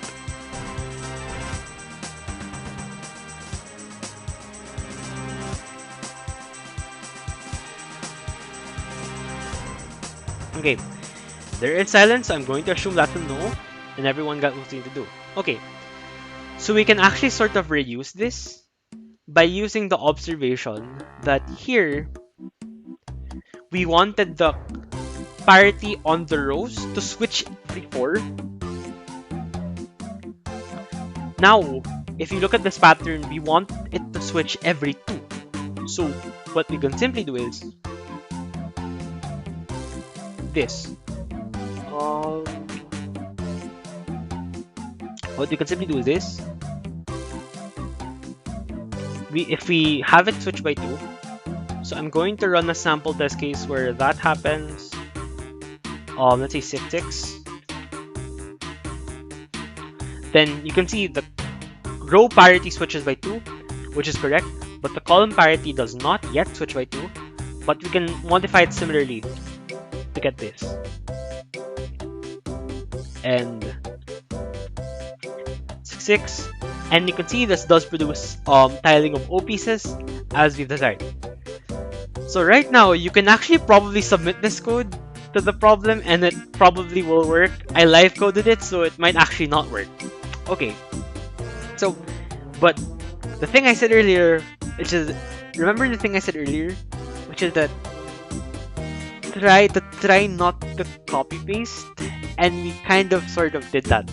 So in the contest, when you're submitting this and it works, then it works, yay. But if for any reason you want to try to find a way to make this cleaner, I'm going to try to demonstrate how. So you can notice that these pieces of code almost all do the same thing. So what we can do here is, well, they almost do the same thing in that they loop over each cell and then they divide I and j by something and then do some math on that sum, and then at the end print a character. Okay, so this is the only bit of outlier as to what we do, but we can actually just adjust this a bit by rephrasing it in terms of our new mindset of switching parities. So if you recall, the pattern we want here is the horizontal I pieces. So we have to switch column parities every 4, but we have to switch row parities for every new column we have. So we can rephrase this by editing this out and then adding j is 4. So we're basically mirroring what we did here. So if you run this with a sample test case that triggers that, 38, we can see that it prints out something that makes sense and is correct. Now, to de-copy paste our code, what I'm going to do is observe that all of these 3 snippets of code, I'm going to zoom out for a bit so that you can see all 3 of them at once. I'm sorry if the text is too small. All 3 of them are essentially the same, except they divide by different things, right? This just divides by 4, this divides by 2, this divides by 2, but aside from that, they're all the same. So what we can do is, we can have this sort of idiv, jdiv. We can have idiv and jdiv be variables with one. We can initialize them with any value, because by the fact that we found a PC, we sort of guaranteed that we will make it out with some value. So we can just set them to be like, I don't know, 2, like let's just set them to be 1 and 1, I guess. So the idea is, I will have one piece of code that does the printing, and this one piece of code, instead of having hard-coded constants, we'll use idiv and jdiv. And my job, so we let this code, we don't let it fully write. Our job then is to fill in the values of idiv and jdiv such that this code will end up behaving correctly. So we can just reference our current code to see what should go there. R40, then we, oh my god, I ran it! Ah! If I is 4, then we set idiv to 4. And if c is divisible by 4, then we set jdiv to 4. Else, we set idiv equals jdiv equals 2. Actually no, that's not legal. I'm sorry. Idiv is 2 and jdiv is 2. So all of this code, we say goodbye to it.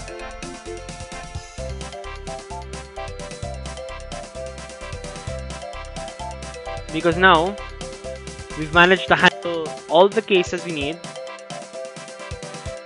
just like that. Okay.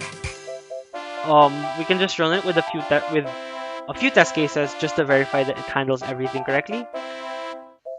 So it finds the PC here, which is the in the both even case. It finds the PC here, which is the all 1 is divisible by 4 case, and we can run another 1 is divisible by 4 case to get this. Okay.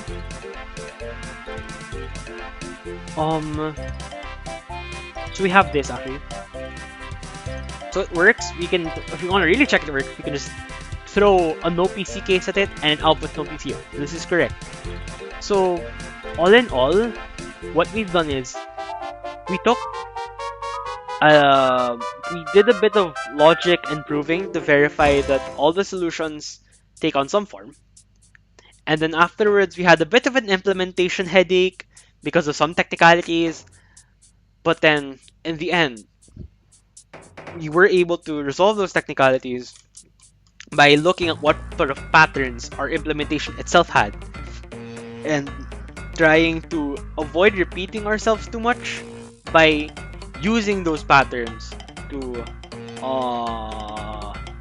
reduce the number of times you have to copy paste our code. So again, there are other ways to solve this problem.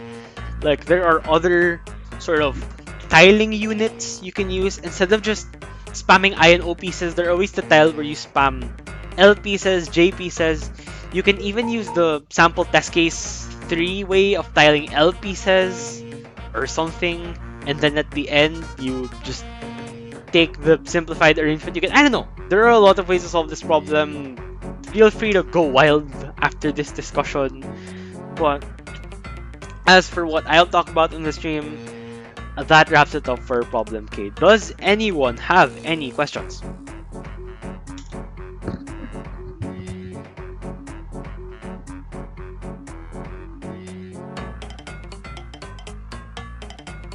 Okay. If there are none,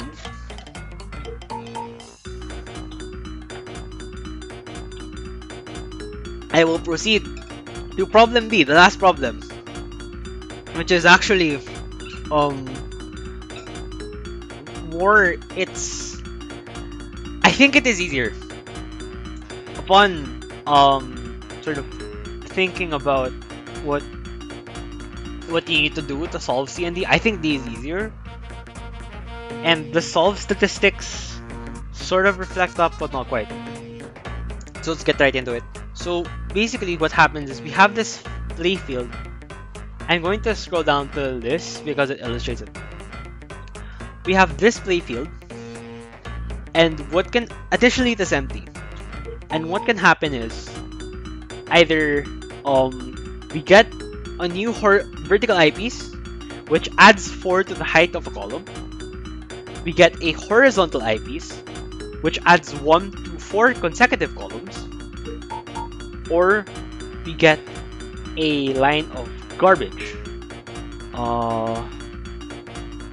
which adds 1 to the height of all columns except 1. So right away, one sort of idea we can do to this, right? This is the sort of problem where if you don't care about how fast it runs, you can just start coding right away. So let's start coding right away. So we have to read the C, number of columns equal has equals int input dot split C equals int C equals int E. Oh, shut up. Int E. Okay, so stop. Now what will happen is we have to process the events. So for event in range E,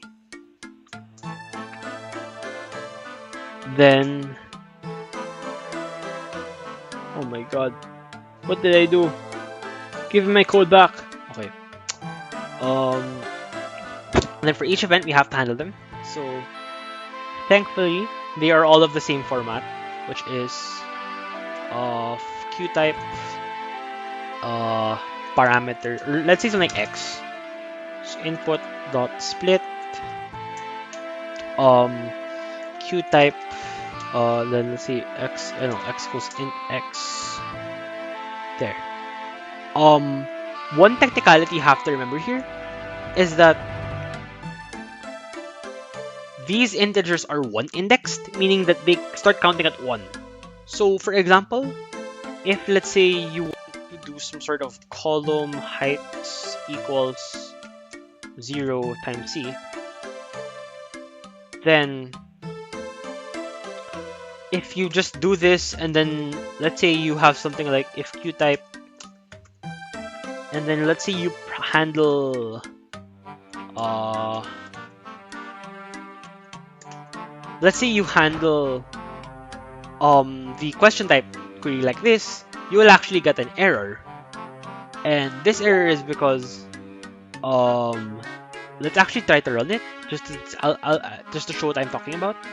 So one event, and then we ask how many blocks are in column 10.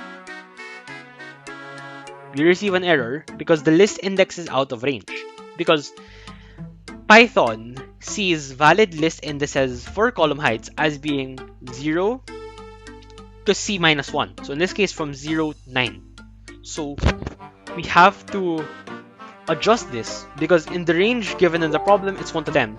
So we have to adjust it to the range 0 to 9 by doing this. This is a common thing in programming problems. You want to zero index your input. Sometimes some contests like IOI gives you the input in an already 0 index format, so you don't have to worry about this. But just in case you have to worry about it, read the statement so you're aware. and when you have to fix it, fix it. Okay, so now, as I've said before,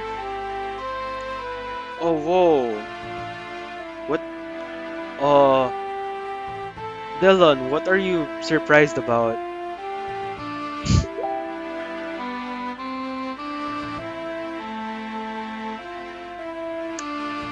Whoa, the zero. Oh, okay.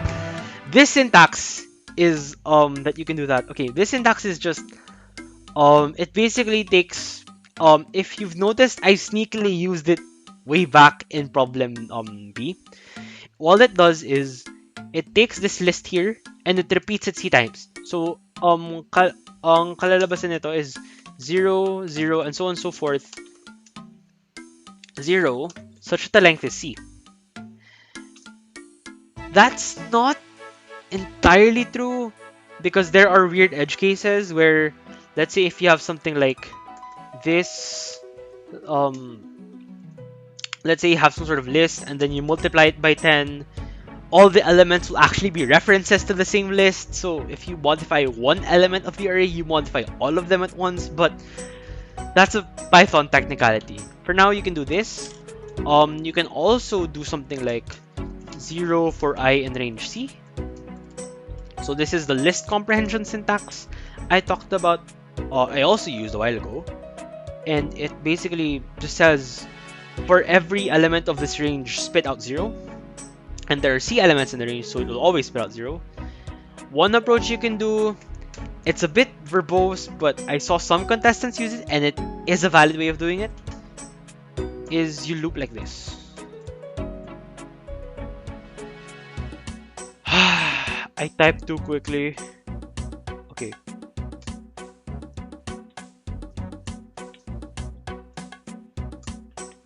So you basically add 0 C times to I to the column height array. And that is a valid way of doing it, but again, it's verbose, and this is the way that just came to me when I started to code it. Anyway, we're just coding. We don't care how fast it runs, we don't care how efficient it is, we just want code. So we just have to implement the different types of queries. So if it's vertical, then if it's vertical, then we add 4 to column heights. If it's horizontal, then we have to do a little loop, which you can do like this. So what this does is it just loops over all the elements in the range, which in this case is x, x plus 1, x plus 2, x plus 3. So in this case, our IDX would loop over exactly the columns where this horizontal piece would add 1. So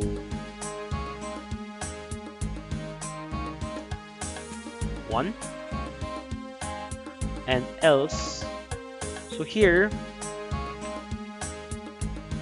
for every column in the range of columns,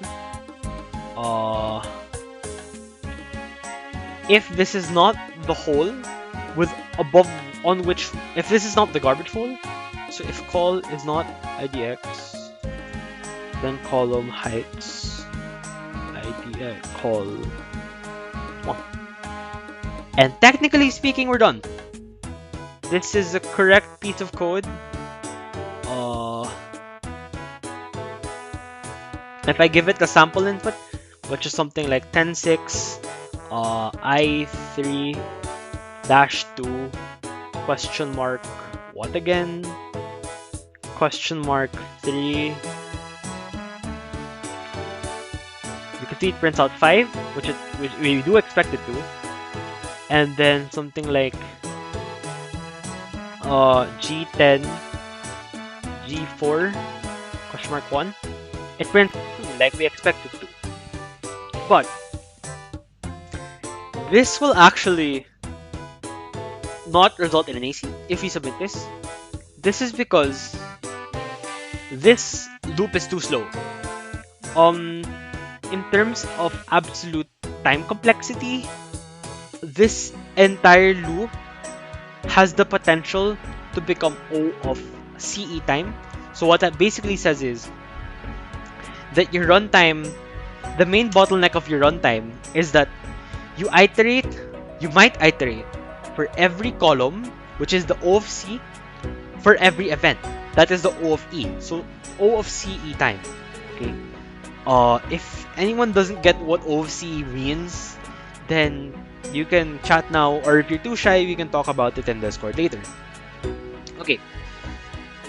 So, and in fact, I did make sure to put test cases where there were lots of garbage lines. Let's say, like, I don't know, Cody's really good, so you get lots of aggression. If there are lots of garbage lines, this loop will run a lot of times, and so any code that does this will probably time out. I noticed that some people would resubmit in either Python or PyPy because of the note I put. That's more due to a judge technicality, because sometimes you might have the correct idea. Sometimes you might have the correct idea but fail the problem but not pass the time limit, rather by 0.1 milliseconds, or by 0.1 seconds or by 0.2 seconds, because some function somewhere in your code is too slow, even if the overall idea is enough to pass. Okay, even if the overall idea is enough to pass, you can time out. And so I just added that warning because during testing I observed that for some reason switching language made it faster. And if you believe that your code should AC but is getting TLE, then you should probably try switching languages. But in any case, I still made it sure that if your code has this suboptimal idea, it's getting there. It's not quite correct, it's just lacking an optimization, I'll get to later. Then no matter how you optimize it, even if you code it in C++, which is faster than Python, you will still fail. I am very sorry to people who feel this way, but that is competitive programming. You have to be fast. So, how do we go about optimizing this? Clearly, this is our bottleneck. All the other parts of the code run in O of 1 time. O of 1 meaning that no matter what the inputs to this snippet are, it still runs in a constant amount of time. Well, constant doesn't say a lot, but in practice this constant is very small, so this runs very quickly, and we can process a lot of question marks, a lot of I's, a lot of dashes quickly. But we cannot process a lot of garbage lines quickly, and that is because this is too slow. So the question is, how do we optimize this? Well, there's a bit of an optimization here, and the fancy term for it. Okay, I won't spell the fancy term for it. Let's try to explore it. So let's observe, okay, that most of the column heights change the same way. So let's say if there was a garbage line. Let's say the garbage line had no hole. If the garbage line had no hole, then we could just do this, right? If the garbage line had no hole, we could just do this, and we just add 1 to the column heights every time. But the issue with this is, or rather, here in this phrasing, hopefully I've made the optimization a little more clear, which is that if you add the same value to column heights every time, then let's just try not adding it. So maybe we can have some sort of garbage lines. So we track the number of garbage lines we receive. So let's just straight up not add to column heights, because that is the bottleneck. So instead, we add 1 to these garbage lines. Now that makes an issue, because now the value of this here, which is the value of column heights, might not be correct now, because now it's ignoring garbage lines. But observe that no matter what this x is, if it's 1 or c minus 1 or whatever, the garbage lines add the same amount of blocks to it. So we can simply add the number of garbage lines we have so far, and that will compensate for us not adding in the number of garbage lines we have to every column. Okay? Does everyone follow so far what I am doing? Nakakasunod ba ang lahat?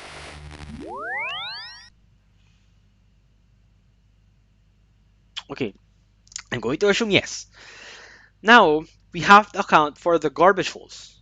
So what we can simply do is, unlike before where we have to loop over all the places that do have our garbage hole, do have an added block due to garbage, now we just have to think of all the places that don't have an added block due to garbage. So, in fact, what we can do is we have another array that is garbage holes. See, we initialize it the same way, and this time we add 1 to garbage lines, but since we now have to track the hole, you subtract 1 from the amount of garbage holes.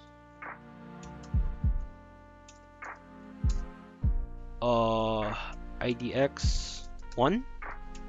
So in this case, here, this means that one of the garbage lines we pushed up has a hole here. And so we add this to the number of holes. That way, when we're here, the number of holes we have on this line, we can then use it to cancel out some of the garbage lines. So what I mean by this is, let's say we add the garbage line with a hole in line 1. Hole in column 1, I mean. What this will do is, if we just do this, the only value that is incorrect when we do question mark queries is the value on column 1, because we're not compensating for the hole. And we know that there's exactly one hole, so we know that there should be one less block on this column than what this is telling us. So we can simply subtract by the number of garbage holes over this. I just fixed the bug here. So now, let's just verify that this code still works. Hopefully it does, and I do not embarrass myself. Let's see, I3, this 2, question mark 3, does print 5, then G4, G10, question mark 1, it does output 2. So it works, and the important part is, this pane in the rear optimization we have, this pane in the rear piece of code we have that used to loop over every column, now it's just an array access as well. So now it's also just like these lines of code, really fast as well. Formally, technically speaking, the runtime of this is now O of C, which is more than enough to pass the problem, I think. It runs in about a second under the worst case cases, I believe. So that summarizes the discussion for problem B. Does any... Sir, right, you can make it faster by just subtracting from the original array. Yes, you can. That is actually what the reference solution does. So what Walsh Latran here in the chat is suggesting is, instead of keeping a separate garbage holes array, we'd also do the bookkeeping in column heights. So something like this. Column heights x minus 1. And then now we just have column heights plus garbage lines. This still works because you're still accounting for the garbage holes somehow. I mean, in the end, the only use of garbage holes is to get subtracted to this expression. So by subtracting it to column heights right from the get-go, you're already doing much good, right? You know, you're already doing good in that it does its job anyway. So yes, it is a valid way of doing it. Does anyone else want to ask anything else? Okay. While I'm waiting, because maybe some people are shy, I'll just go on a brief sidetrack, which is that First of all, this this technique um is called this optimization is called the global delta method because you have this sort of global delta. In this case, it's the garbage lines, and what you do is you maintain it globally, and it deltas or changes all the elements. That way, you can quickly modify the sum. Or rather, you can quickly add or subtract to all the elements at once simply by keeping some sort of global up or down mechanism. Um, the name of this Code Forces blog I learned it from, and you can actually Google this. It's called the blog called it the Venice Technique from the as in the Venice Canal in Italy because of how they would raise it and lower it depending on the conditions in the city.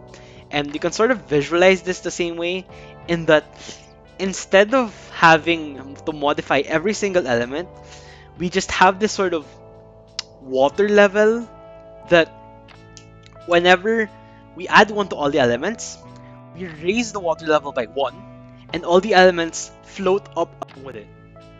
They float up along with it because on this line, we can check how much they floated up due to the rising water level. And so, you can actually apply water level concept in various other places, but this problem was just I sort of thought of it as just a cute way to communicate the idea. And if you want to generalize even further, you can think of this as an example of a more specific idea in competitive programming, which is to don't update more than you need to. I'm going to type that. I'm going to spell that out here because I think it's important. Don't update more than you need to. Of course, telling when you need to update and when you can get away with not updating is sort of the hard part of everything. So I kind of just restated it, but you might see this principle pop up again if you learn about other things later on in the future. So for example,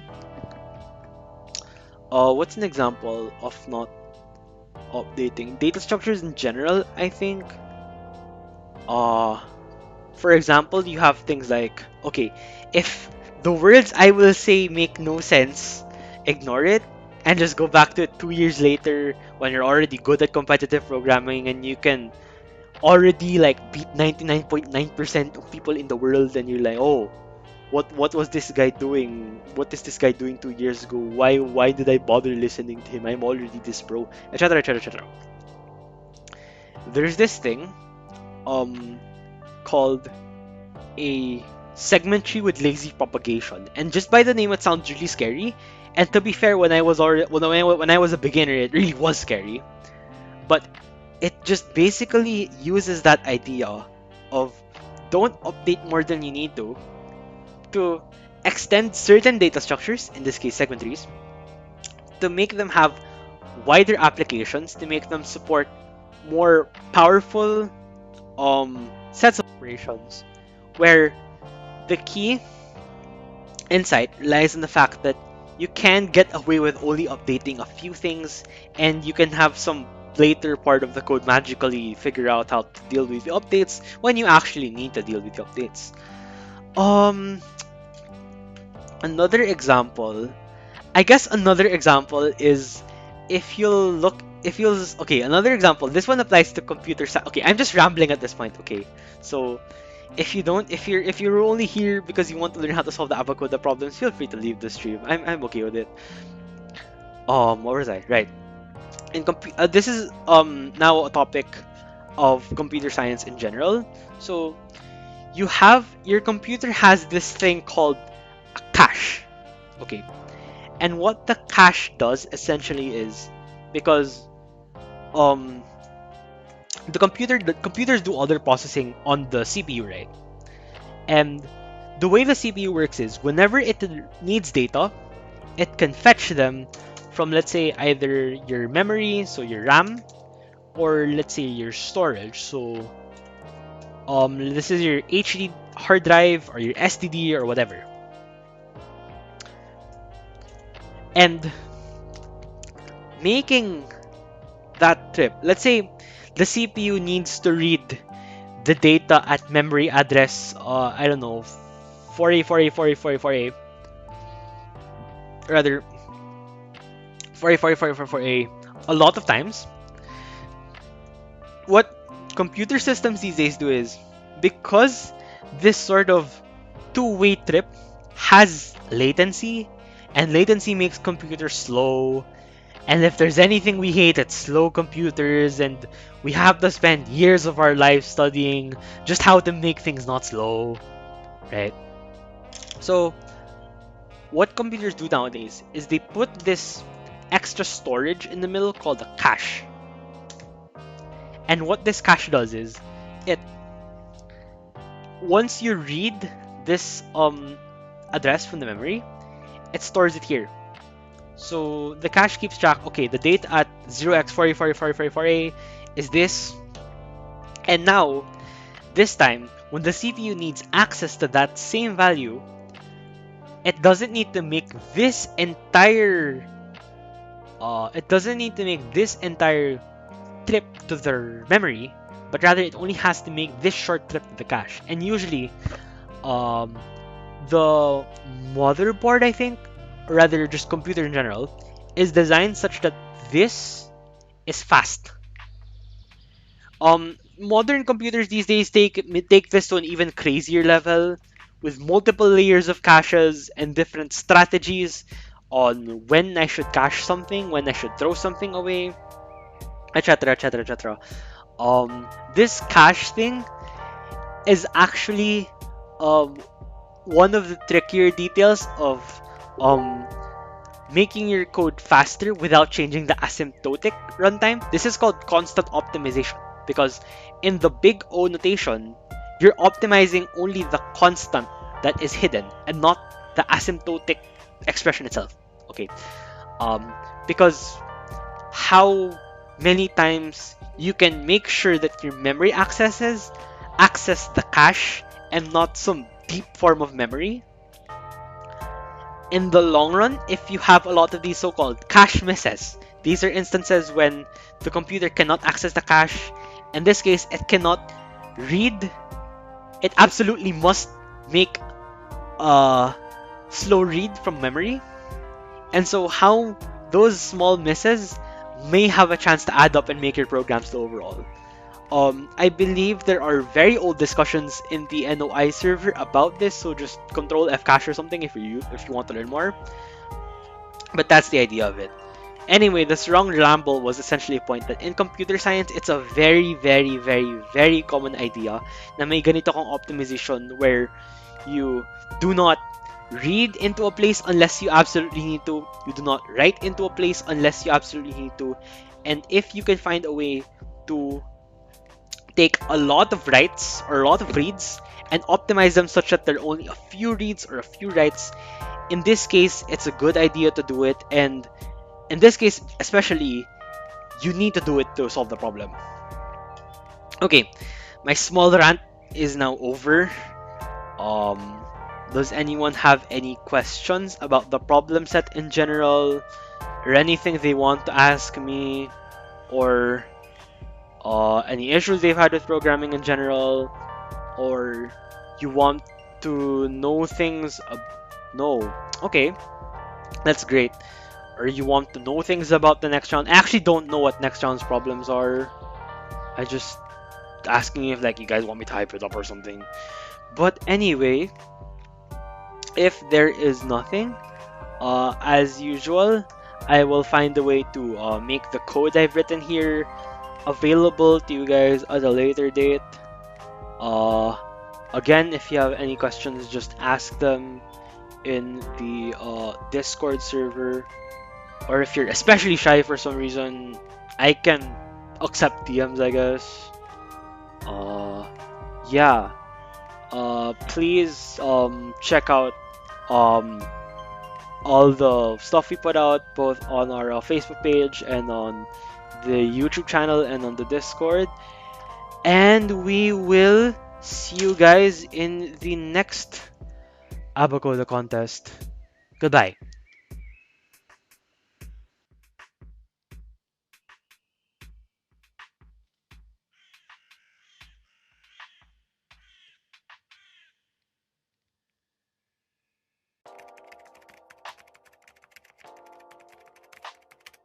To start the tutorial, use your left mouse button to click on the RuneScape guide in this room. He is indicated by a flashing yellow above his head.